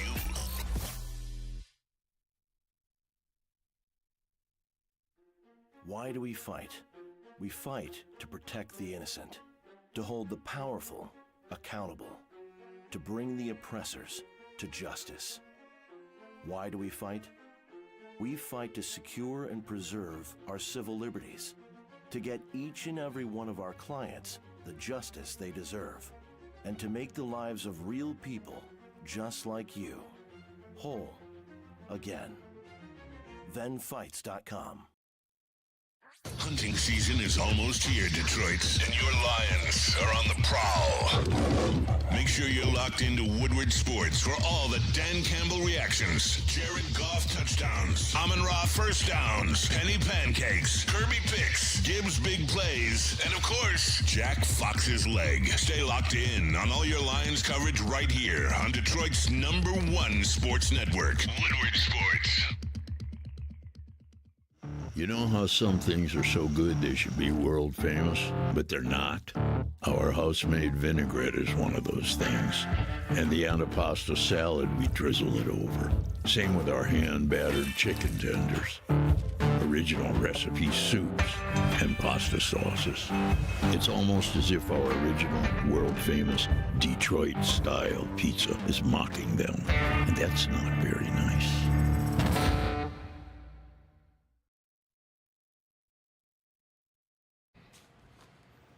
How's it going? It's going good, man. Good. Good to see everybody. How's Les Stanford doing? What's that? How's Les Stanford doing? Les Stanford's doing really well.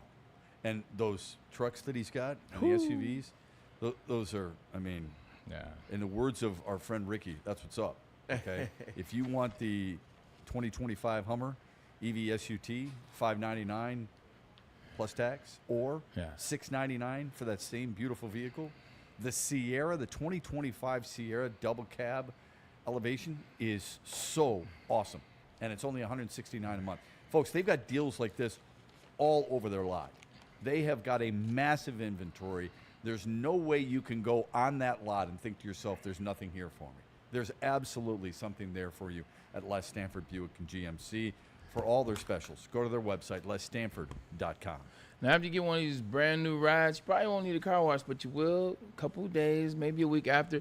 You should do it at Jack's Car Wash. Check this out now. You can get a free car wash right now. All you got to do is text WSN to 888-522-1729. Once again, that's a free car wash right now. You see, it's a beautiful day outside here in Michigan.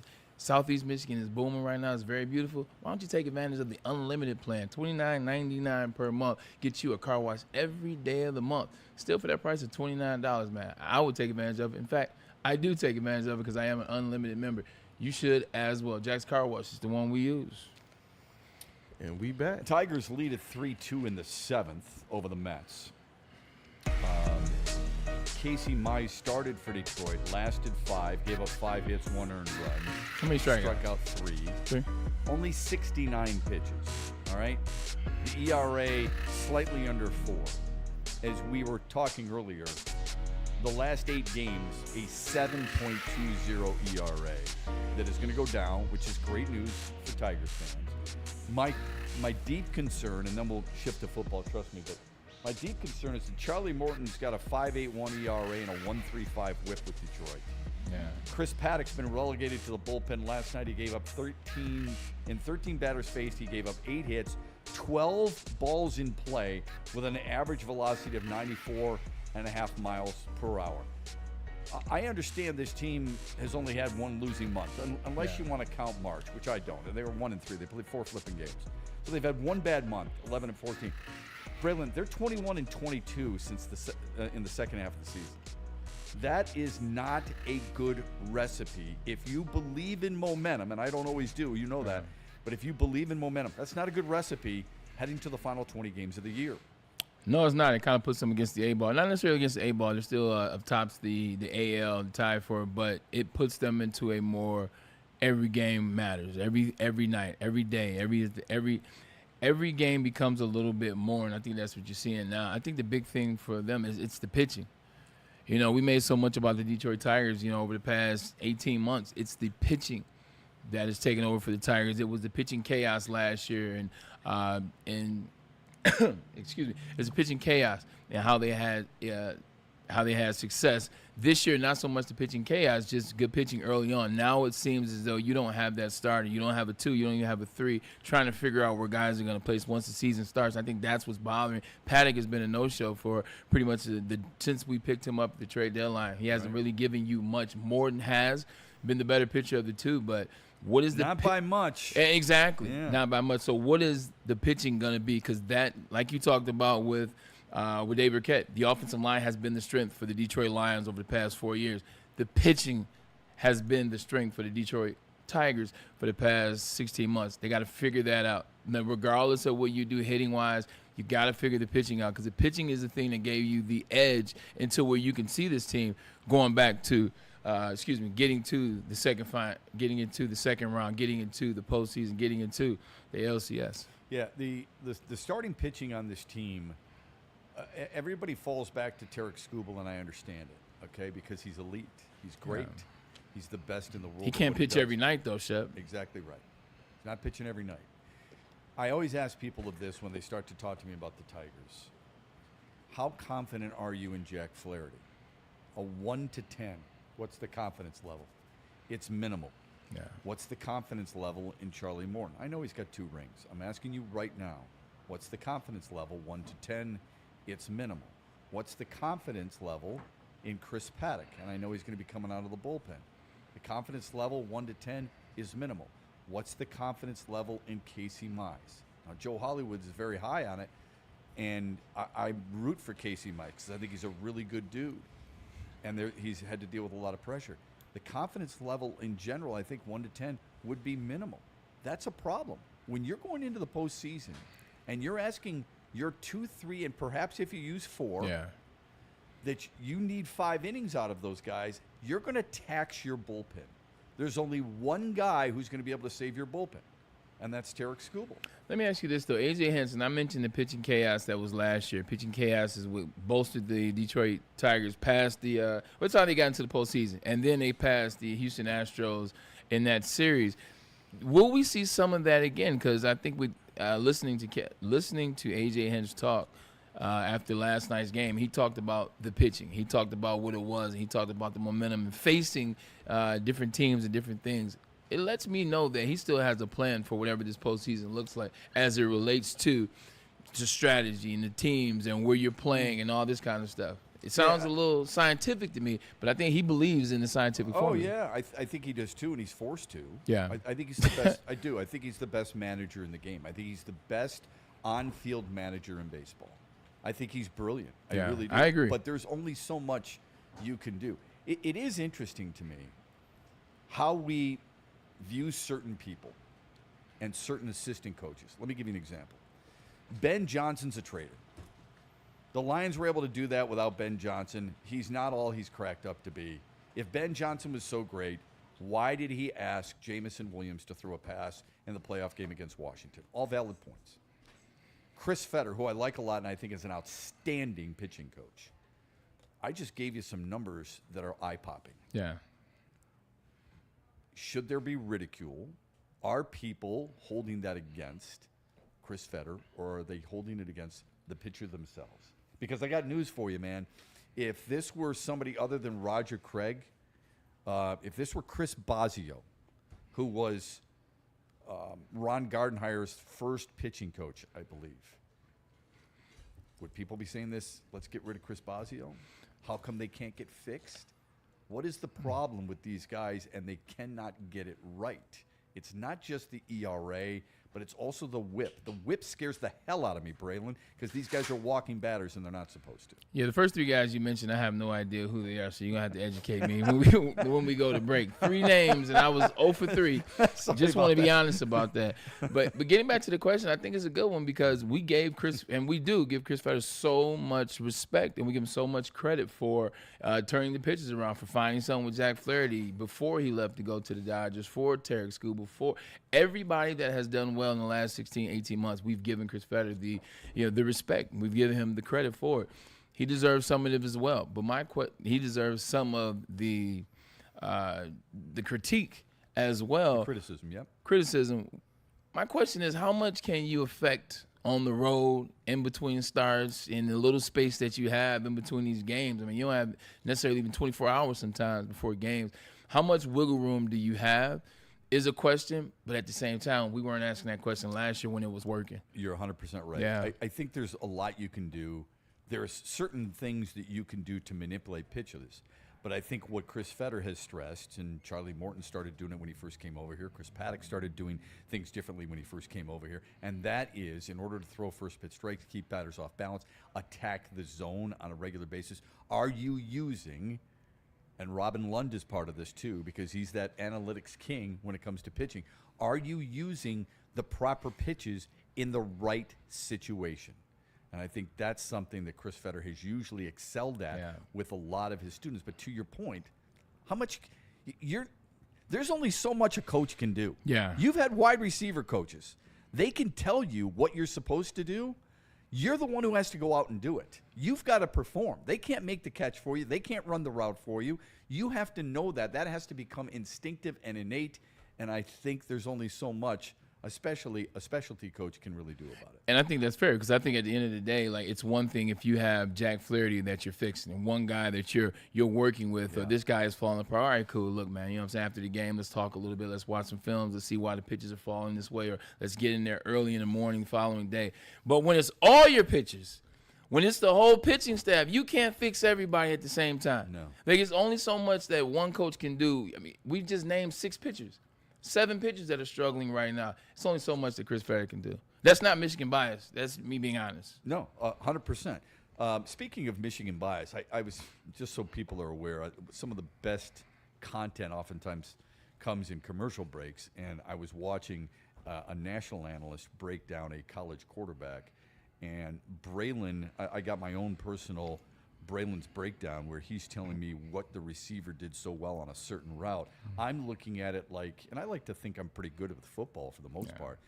I'm looking at it like, that's a nice slant route.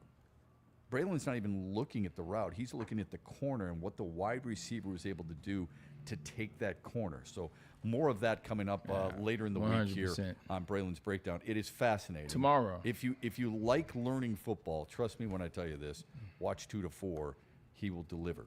Speaking of football, Dan Campbell is super excited about Aiden Hutchinson coming back. We should all be excited. Yeah. You've come back from injuries before. What's the mental, physical breakdown between the two and how you're trying to overcome it, number one? And number two, I don't know if you've ever had the broken leg, not like he did a year ago. What do you think his biggest challenge will be to ramp up into a regular season compared to preseason practices? Yeah, the biggest thing, I tore my ACL. I think that's a major thing I did to my leg. I tore my ACL December of 2005, so it was my rookie year.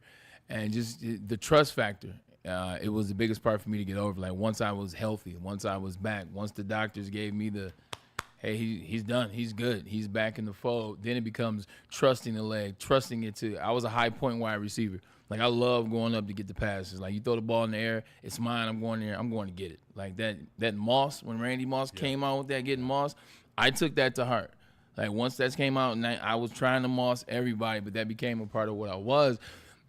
I was scared to go up and get those balls, you know what I'm saying, sometimes. Like, I was scared to do what had gotten me to the point of being drafted 3rd overall, as being a high point wide receiver, because now when I come down, what's it going to look like? So it took me a while to get over it. Is that how you injured in the first place, yeah, coming down from a high 100%. point ball? Okay. 100%. I went up against Rasheem Mathis and the Jacksonville Jaguars on my mom's birthday, crazy enough. I still had 2 tuds, though. Still had 2 tuds. Went up for a pass, came down, misplaced my leg, and I tore my ACL. But it was just a mental approach, too. One, once I was ready, being able to accept that and trust that mentally. But 2 is pressing, like early on. And I think different things. Mine was ligament. I think his was bone. I think he's ready to go. I think the biggest thing for him to get over is last year we saw where he was going. Now, he took the jump from 23 to 24. Like, we wanted him to work on more moves. The big thing with Aiden was he had 2 moves. Like, once you pigeonhole him into 2 moves, he kind of was, he would get stuck in there. He would get stuck on the double teams. He couldn't get off a lot of times, and that's why he had a lot of hurries, not necessarily a lot of sacks. But last year, you saw that he worked on that. The spin move, the up and under, the going behind, the stunts. He worked on that, and that's why he was excelling like he was at the start of the 24th season. Getting back to that is going to take a second. It's good that he has Penei Sewell to get back into the swing of things with, but he was operating at a level, Shep, where he was on his way to be the next guy to host that Defensive Player of the Year trophy. Just getting himself back to the mind frame that it will come. Like, don't get frustrated if it's not right away. Don't get frustrated if, you're a little slow on this or you're a little slow on that, or, just trying to find moves and leveraging individuals that have been healthy for the last 365 days. So game 1, game 2, but game 3, I expect that Aiden, I think he'll figure it out. That's fantastic. By the way, Kerry Carpenter's hit a 3-run bomb. That's his 23rd of the year. 6'2" Tigers. Speaking of Aiden Hutchinson, Dan Campbell, as I mentioned, super fired up. Here's what he had to say about who is arguably his team's best defensive player. Listen to this. To watch him go, he's put in a lot of time, a lot of effort, a lot of hard work to get back to where he's at right now. And when you have the game taken away from you for whatever reasons, it just gives you a little extra motivation to come back. So I'm excited to watch him. You know, he's going to be ready to go. He'll be ready to go. I just feel like he's improved himself even from last year. Just his ability to bend, you know, his mechanics with his hands, his hips, you know, there's tricks of the trade you learn along the way as you grow. And I do feel like, you know, from a flexibility standpoint, and then just, man, continuing to hone his own skills, man, I think you can elevate yourself even a little bit more. So I just feel like he's done that. And, you know, and here's what you know, he's going to give you everything he's got every play he's out there, every play. And so that's why, I'm excited, because I know the guy's going to give us everything he's got no matter what it is. That's courtesy of Lions.com, so we appreciate the Lions letting us use that type of footage and that type of sound. That fires me up, man. Hey, I'm fired up. Hey, listen, when Dan Campbell says but you know what? The reason I want you to play that is because during Braylon's breakdown a few weeks ago, we were watching him work against Penei Sewell. Do you guys remember this? What did Braylon bring up? He was bringing up Sewell and his ability to move. He was talking about the bend. Braylon's talking about the bend and the flexibility despite the broken leg. Yeah. It's the same stuff that Dan Campbell was talking about. That's why I wanted you to hear that. I'm excited about that too, because I appreciate that, man. But it's the truth. You know, you look at that bend against Penei Sewell, and you saw it there. I'm like, it's very reminiscent of what he was last year. I think the thing that bodes into his favor, as it's going to bode into Aiden's favor, is what Aiden was doing early on last season. Like, he only got a snapshot to show. There's only a little bit of film on there in terms of the growth that he had taken as a pass rusher in this league, man. So I'm excited to see, you know, the moves that he had, what he had learned last year, mixed in what he's learning now, what he's been watching film, the things that he's trying, the things that he's added to his game and to his portfolio, if you will. I'm excited for that because there's not a lot of that on film. So he essentially comes back in 2025 as a new type of player. I mean, people know about him. He's on the odds to win Defensive Player of the Year. They know he's coming, but they don't necessarily know what game. They don't know what moves. They don't know what he's added and what he's taken away. So that part is kind of a mystery. And you don't want to play it that good to be a mystery. Can you be too hyped? Because I believe you can. I think players sometimes can play out of character 100%. if they're excited to be back so much. You press and you do too much. It's the same thing if you're not coming back from an injury. Same thing if you're a star player and they're looking for a play. Sometimes you can press. You know, sometimes you can get out of rhythm and do too much. And that'll happen. But I think that's when you trust in Kelvin Shepard. That's when you trust in that. That's when you trust in the guy that was coached by Aaron Glenn, that knows the pulse of his defense, that knows his guys, knows his players, and he'll be able to have that conversation. Don't be surprised. Don't be surprised if because there's going to be a lot on this game. Let's call it spade a spade. They're going to make this out to be Aiden versus Micah, Penei versus Micah. Yeah. There's going to be a lot out there. It's the opening game of the year. He hasn't played since the Dallas game. Two great safety. Like, it's going to be a lot. Yeah. 3. There's going to be a lot in this game. So don't be surprised if early on you see, you know, halfway through the first or after the first quarter, you see Kelvin Shepard over there talking to Aiden like, hey, my guy, calm down. It's all right. It's all right, big fella. We know what you're going to. Don't be surprised if you see him over there talking to Brian Branch, who will be the safety that you're going to have to calm down. Yeah. Like, don't be surprised if you see him over there talking to J-Mo.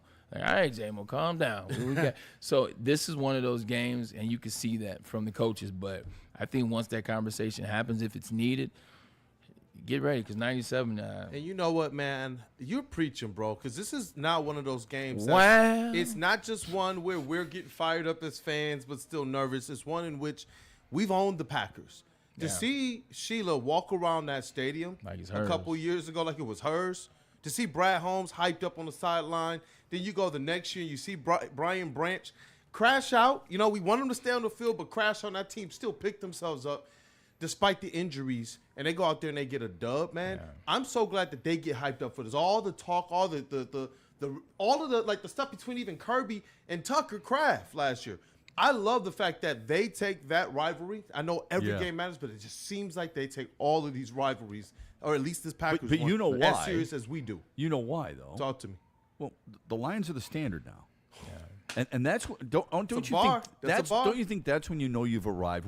When the Packers look at you, part of the reason the Packers, a really good article today in the Free Press by Carlos Monterez, When the Packers made the move to get Micah Parsons, that's almost as big a compliment to the Lions as anything else because they realized, you know what? That's the mountain we got to climb.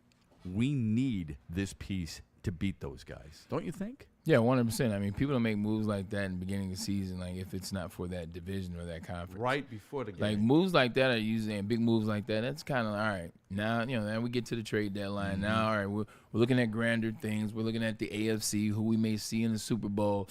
Yeah, this is a big move. We need Odell Beckham. We need Von Miller. If we're the Los Angeles Rams, if we want to compete, and you get those guys, you win the Super Bowl. They got them now because they're like, look, if we can't get out of the division, what are we going to do once we get to the playoffs? Right. And how are we even thinking about the AFC if we can't get out of our own division, not even conference? So this is 100%. And we want teams to come to Lambeau in January. We don't want to be traveling to Dallas again. That's the other thing. Well, maybe that's a bad example. Home field advantage, although it doesn't matter to Matt LaFleur. He's had home field advantage a couple times and it didn't work out for him. It didn't matter for the Lions either. You and I have both done television games. I know Kool-Aid's getting so pissed right now. I'm supposed to go to break, but I've got so many things I want to talk about. You and I have both done television games. Yeah. If a producer came to us and we're getting ready for the pre-production meeting, and they say, "What's the open going to be like?"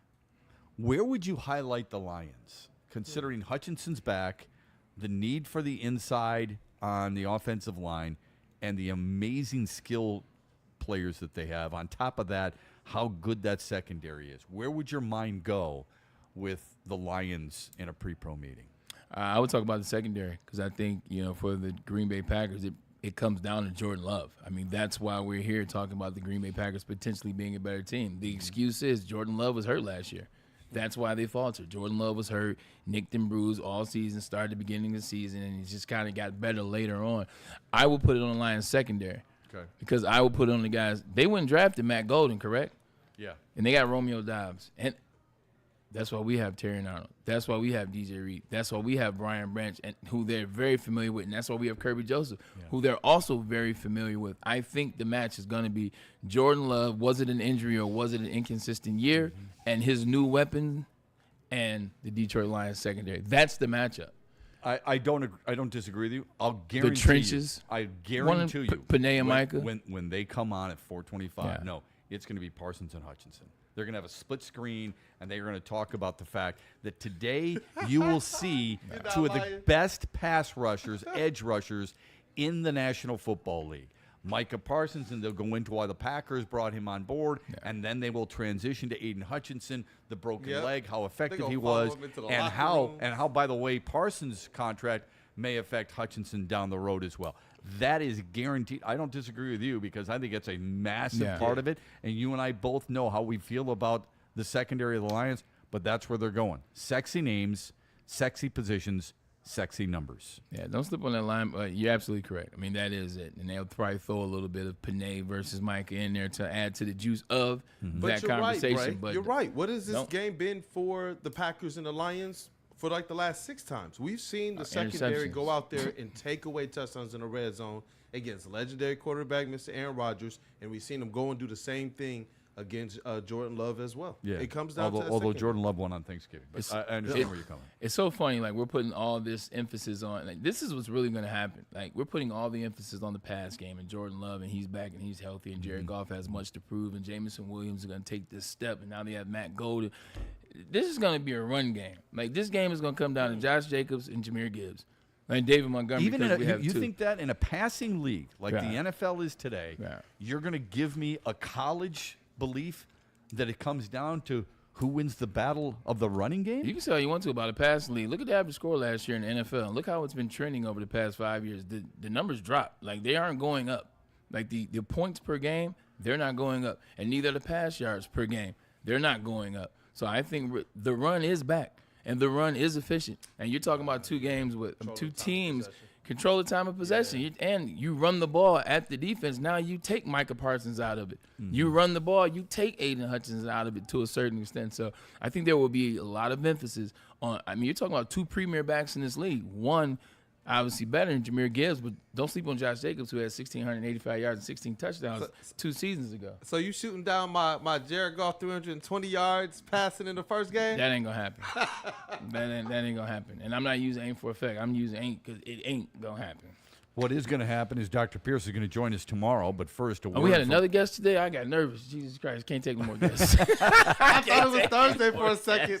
I was getting Dr. Pierce. The holiday messed us up, man. We don't know what's going on. We don't know right from left, up we're from down. We're good. We're on a hump day, but tomorrow is Thursday, and that means Dr. Pierce in that comfy chair over there. But first, we'd like to tell people about the good doctor before he visits tomorrow. Let's tell you about the guy at Michigan Sports and Spine. That is Dr. Jeff Pierce. Not only is he a doctor, he is a friend and a family member. Now, if you want to talk with the doctor's side, he is the injury insider. 248-426-9944. He can diagnose anything. He can get you in the game. Whatever you have an issue with, like I said, whether it's an elbow, an ankle, a knee, a head, spine issues, whatever it is. I mean, he's Michigan Sports and Spine, you know what I'm saying? So he does it all. Amon-Ra of Southfield, see Dr. Jeffrey Pierce. And also listen to him on the show. He's Big D Energy on Tuesdays, and he's with us tomorrow on Thursdays. Braylon Edwards Show with Shep. Scan that QR code.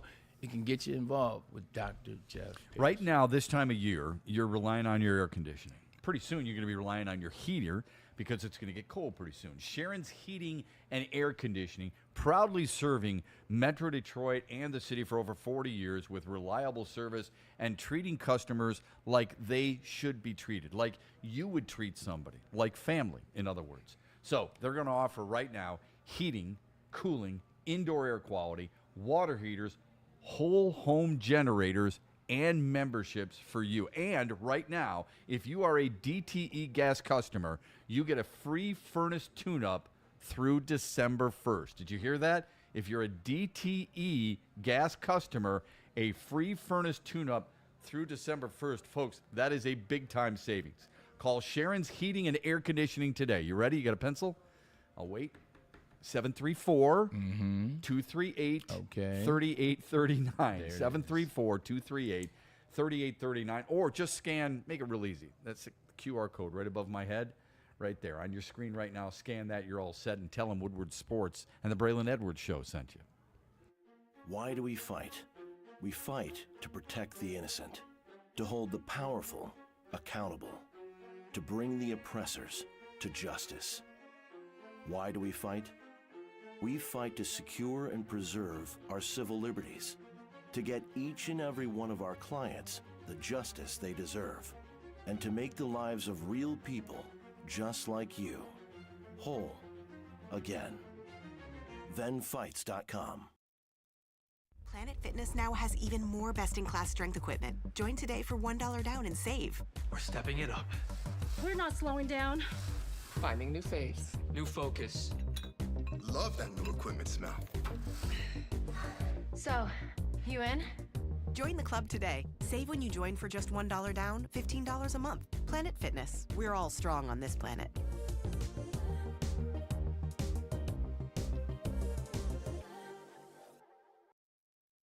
Walk into any Lady Jane's Haircuts for Men today. Open 7 days a week. Sit back, relax, and enjoy precision haircut, scalp massage, hot leather neck shave, and hot towel treatment from one of our talented stylists. Step up your game this season and take advantage of our $20 haircut special.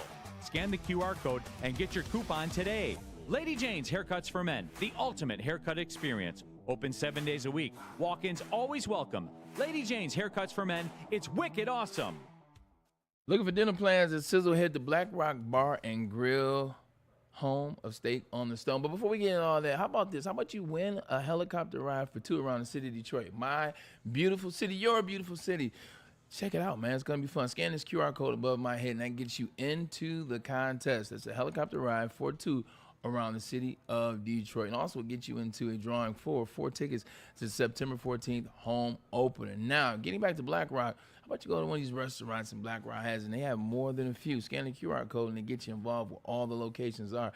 If you go in person and mention Woodward Sports, you get 20% off your bill. That's right. You mentioned Woodward Sports, you get 20% off your bill. Summer giveaways, it's still going, man. I told you, it is still summertime at Black Rock Bar and Grill. Got a really good story for you on the other side about motivation. You want to get motivated to get in shape. Braylon has told you about Planet Fitness. You want to get motivated to look good? All it takes sometimes for some of you is a haircut. Where do you go? You come to Lady Jane's, of course. It's simple, it's easy, it's quick, it's efficient. They appreciate your time. They appreciate your business. You walk in, you sign in. Before you know it, you're in the chair. You get a really good, clean cut. Lady Jane's is open for you 10 till 8, 7 days a week. Walk in anytime. It is Wicked Awesome. Wicked Awesome. And okay, all right, Fumble. One of my favorite things. One of my favorite things is hearing how certain athletes get motivated. Yeah. Alex Bregman is a good example. Alex Bregman wears number 2 because number 1 was Dansby Swanson the year of the MLB draft. He wanted to be number 1, and instead he wears number 2. When he would be matched up against the Cubs, he would literally tell his manager, I want to play shortstop because I want to play against that guy. He wants to prove himself. Yeah. Whit Merrifield, formerly of the Royals and the Blue Jays, is a guy who on his phone still had the picture of when his name was misspelled on the lineup card in minor league baseball. Jalen Hurts, according to the NFL, NFL.com, still has a photo from the Super Bowl loss to the Chiefs a few years ago on his phone. The reason why, quote, I think there are certain things you hold on to so it can continue to motivate you. Like, the more Jalen Hurts comes out and talks, and the more Jalen Hurts performs, and the more he showcases the type of leadership ability that he has, the more I like him. I think that is so freaking awesome, and it makes me want to root for the guy even more unless he plays the Lions. Yeah, I don't think there's ever been anybody like Jalen Hurts at the podium and just being a professional as it relates to the quarterback position. Like, he is someone that does not let emotion drive any comment that he makes, any decision that he makes, post-game, pre-game. He stays dialed into the game plan. He stays dialed into himself. And if you pay attention to him, like, he's the ultimate professional. Like, he's not the rah-rah guy. No, he's not the rah-rah guy that brings all the guys in and takes you out for a bite to eat, and he's your friend, and he's buying people cars and things like that. Yeah, it's not him. But I don't need a rah-rah guy. I need a leader. And what I mean by that, can you win games? Check.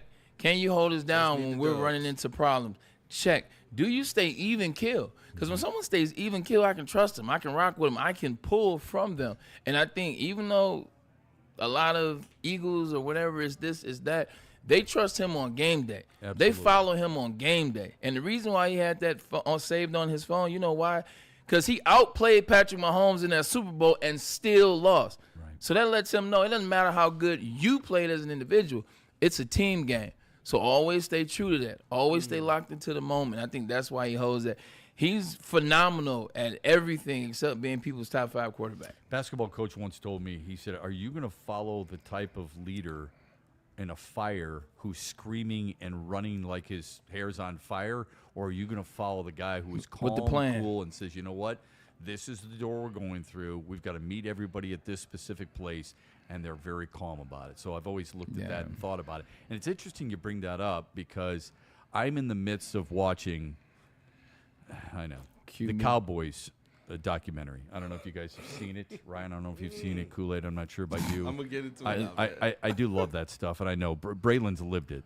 Not the White House, but I mean, you've lived it, so I get all that shots stuff. Fired. Yeah. Shots fired. It's pretty well done. Yeah. It's a lot of Jerry Jones, so don't eat before because you'll throw up in your mouth. But there's a lot of Jerry Jones and Jimmy Johnson. But the interesting part is that. Is what? That's the interesting part. Oh, those two? Well, the interesting their part. Dilemma or their dynamic? The interesting part is Jerry Jones, when he was winning, see, he cared about having a great head coach as well as a good team. Yeah. Then along the way, once he won his 3 titles, it became about Jerry Jones, and then you started getting the Jason Garretts. Brian Schottenheimer, I say it all the time, like, he's my former offensive coordinator. I mean, my offensive coordinator. This is no disrespect to him. I don't think he's good offensive coordinator. But how do you make him the head coach of the team? No the idea. only reason why he's a head coach is, guess what? He's happy to have a job. He's not going to say nothing back to Jerry Jones. Right. Same reason why Mike McCarthy was a head coach. And finally, he said something back. What happened? They got his butt up out of there. Well, they did say that about so a couple things there. And I think you're dead on all those. I don't know Brian Schottenheimer. Obviously, you do, so you can speak to that part of it better. He won't make it. He won't make it through week 9. They thought the same thing about Barry Switzer. when he fires Jimmy Johnson, he brings in Barry Switzer, who had been out of football for 5 years. Even though he won a couple of national championships, lost one to Miami, he was a very good college coach. Yeah. Some people wonder about the discipline. You know what? He ended up winning a Super Bowl.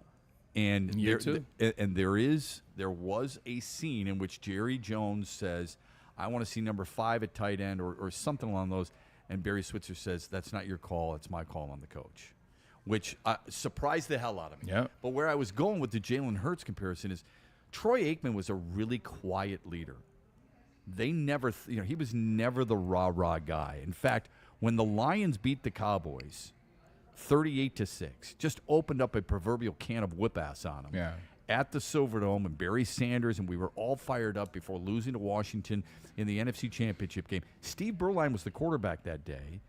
Troy Aikman came in mop-up duty. Troy Aikman could have started that game. Jimmy Johnson's decision was Berline, and Berline feels part of it, at least in the documentary. I was his kind of leader. I was the fired-up type of guy. Yeah. I was the badass. I was the hardcore dude, and Troy was the quiet leader who just went about his business and made play after play after play. Yeah, Jimmy Johnson is used to Gino Torretta and used to that Miami vibe. Like, the Miami vibe was Vinny just way – Vinny Testaverde. Vinny was a good dude, too. Yeah. Like, I like Vinny. He's a good dude. Steve Walsh. New York Jets, that's our connection. But, that's what he knows. Like, that's what he liked. And I saw that same thing. It said – I think it was he and Troy had to bond over fishes. Like that's the right. Fish tank. Yeah, the fish tank. Good job. Yeah, 100%. But like they found that common ground, and that's what a really good coach can do. Mm-hmm. He can take away what he wants to be, what normally is him, what normally works for him, and he can say, okay, there's something here. There's a reason why we got him out of UCLA, number 1 overall. There's something here. Maybe I need to take it a notch down and find his rhythm. He did, and the rest is history. Yeah. It's a pretty good series. I would encourage it. It's a little long. I'm not great at certain series. 3. I can only take so many. Like, my 3 wife can is watch 10 seasons of something. I don't know what it is. It's dragons blowing fire and a bunch of stuff. I have no idea what the hell it is. I can only handle a certain amount of seasons of something. This I can watch because I think there are some compelling storylines. This should have been 4 episodes at 1 hour and 20 minutes. Like, realistically, 4 episodes at 1 hour and 30, fine. 4 episodes at 1 hour and 30. 8 episodes, 10 episodes is just too long. It's too much. What's the one docu-series you'd like to see of Detroit sports? Because I've got one that I've wanted answers to forever. I feel like forever. I want it to be the Pistons. I feel like we've done Pistons already, but I still think it's the Pistons. Yeah. I would agree. Well, we knew Kool-Aid would agree. What part of the Pistons are you talking about? They would have to do a flash to the end of the 80s and how it started, but then I would go to the next part when Detroit goes through the roughage of how the NBA played them with the expansion draft. Isaiah Thomas gets hurt, and then you fall into this purgatory that is the teal uniforms and everything else. Insert Jerry Stackhouse, insert the trade.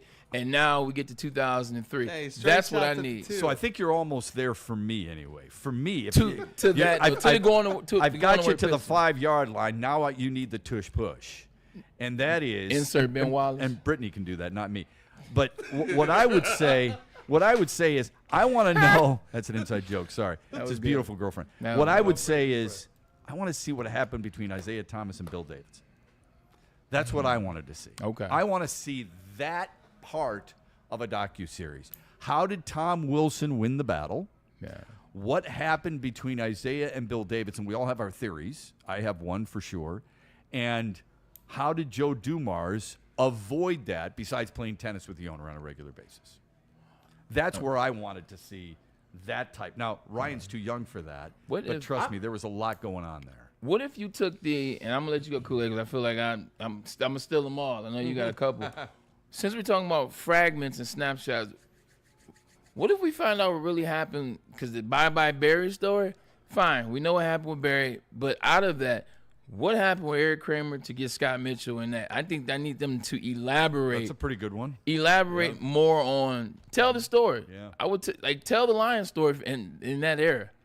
Like, how do we get to Barry drafted 89, NFC championships in 91, ascending here, and then it becomes the Dallas Cowboys, who you think it should have been the Detroit Lions. That gets us another good story. It was painful watching this series for me early on. Because it was somewhat emotional. I didn't cry about it, but it was frustrating for me. I covered those teams. I did pre and post during those years of the Pontiac Silverdome. It was a lot of fun for me. The frustrating thing for me was that after the Niners, who ruled the 80s and early part of the 90s, and the Cowboys were playing the Niners in the NFC Championship game 3 times, in a muddy Candlestick Park, I'm thinking to myself, that should be the Silverdome. What the hell happened? What was the difference between the Cowboys and the Lions? Because the Lions had so much talent. They did. They reeked of talent. What was the difference? For me, it's coaching. Injuries, coaching, your quarterback? It would, yes. Quarterback and coaching as much as anything. Right. Troy Aikman instead of Scott Mitchell. Wayne Fontes instead of Jimmy Johnson. Amen. Yeah. 100%. If Detroit has any coach that is worth a damn, they think of the history and how much it might have changed in our lifetime with the Detroit Lions. A decent coach. Yeah. We're talking about a guy who knows what the hell he's doing and players respect, not a country club. I agree. That's why I added that 100%. 100%. But that's why I added that offensive line, because so much is made of the Dallas Cowboys offensive line, which rightfully so. They're arguably the best offensive line of all time. I mean, you add Emmett to it, it's the best offensive line of all time. The Lions were no slouch in 91. They were no slouch. Two crazy situations changed the whole dynamic of what Barry Sanders had in front of him. Yep. Like, that's a major what if. I still stick with quarterback and coach. Yeah. But that offensive line, and you can speak of those two individuals. He's referring to Eric Andlusek, who was a high draft pick out of LSU and was run over by a truck while cutting his grass on his front lawn in the offseason. And he's referring to Mike Utley, who was a hell of a guard, but was paralyzed from the breastbone down on the field of play and does the famous thumbs up. So amen to that. It's not too dissimilar from what I think of with how much more of a reign could the Red Wings have gone on had Vladimir Konstantinov not been in the car accident. Ooh, I still remember that day. Yeah. So that is very touching for Detroit sports fans, because he was, and I know not a lot of people follow the offensive line with Eric Andlusek and Mike Utley, but Vladimir Konstantinov was an elite defenseman. The Impaler. In the prime of his career, and would have been a staple, a number one line defenseman on that franchise for years to come. Think about if you had 100%. Nick Lidstrom and Vladimir Konstantinov. Who the hell's going to penetrate the zone, let alone get a shot off or score a goal? And he still won no push tush after there. that. What's that? There's no tush push there. There's no tush push there.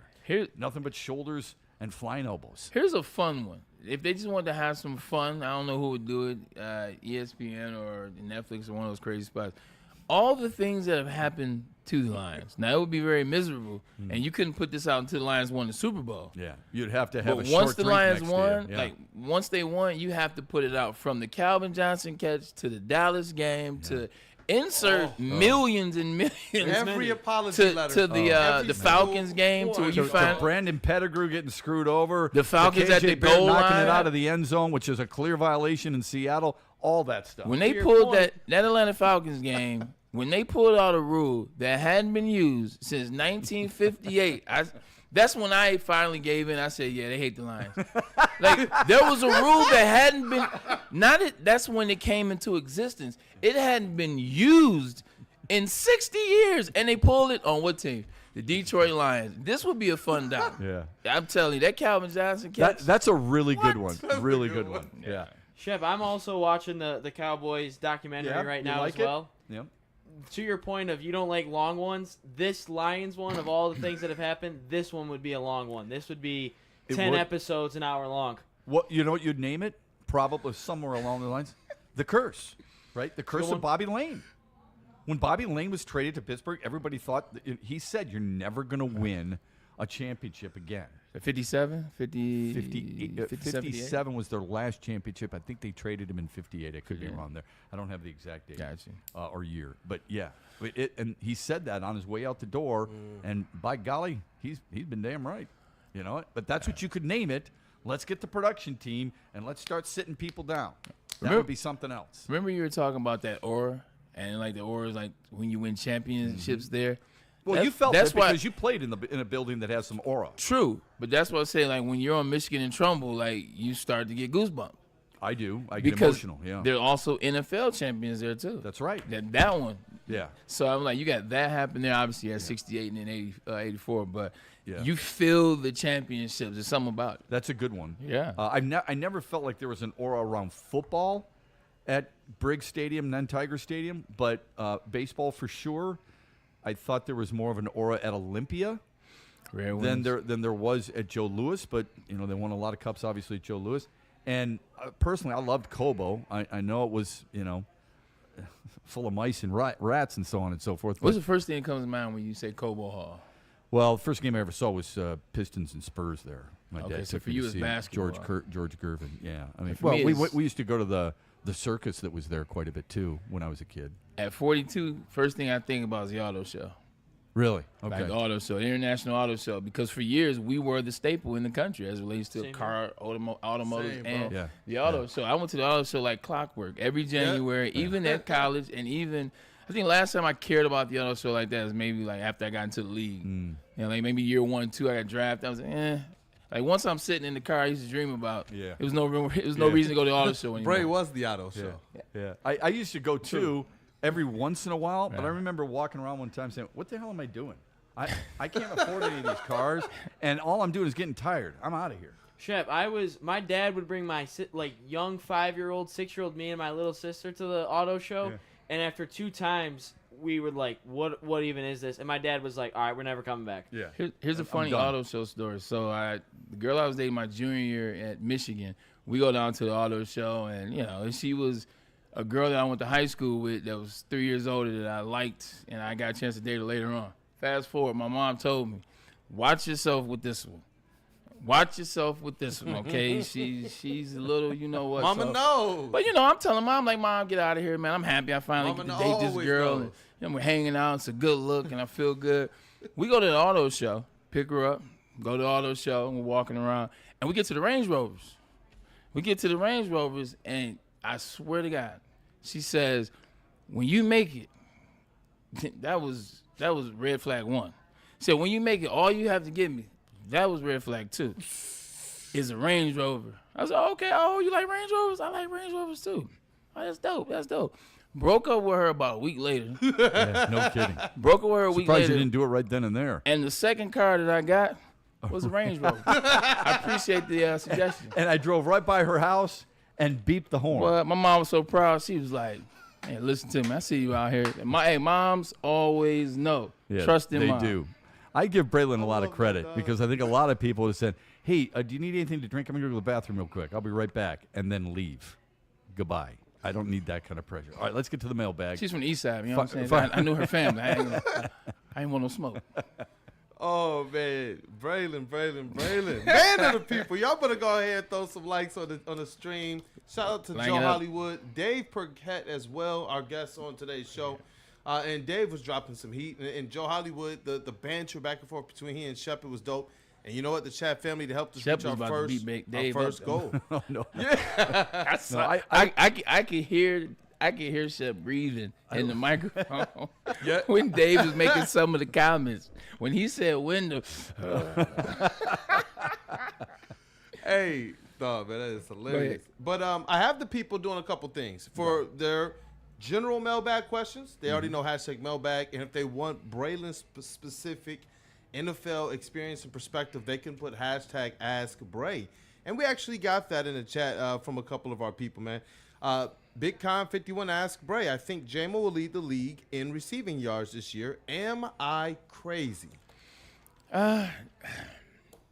Not crazy, just not realistic. I think, last year you look at what Jamar Chase was able to do to 1780 and having T. Higgins, but T. Higgins missed how many of those games? I don't think T. Higgins played, but 11 games last year, so that's how he was able to do that.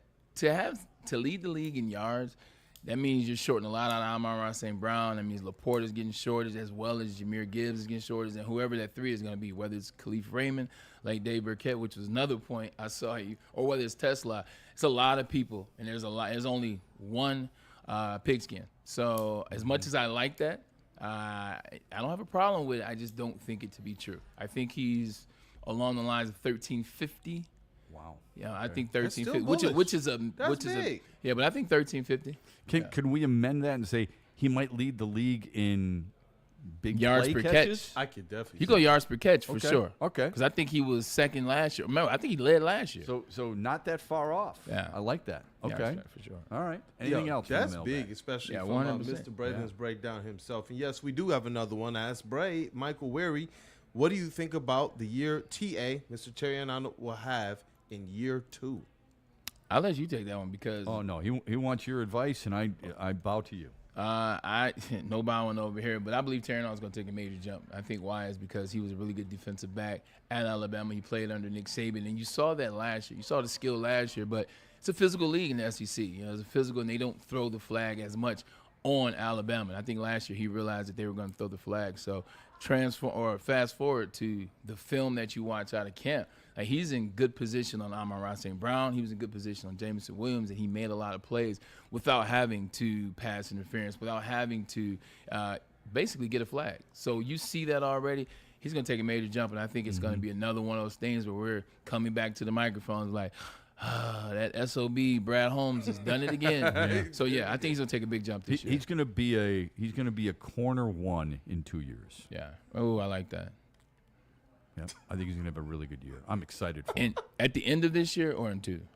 At the end of this year. Okay. We'll consider him a corner 1.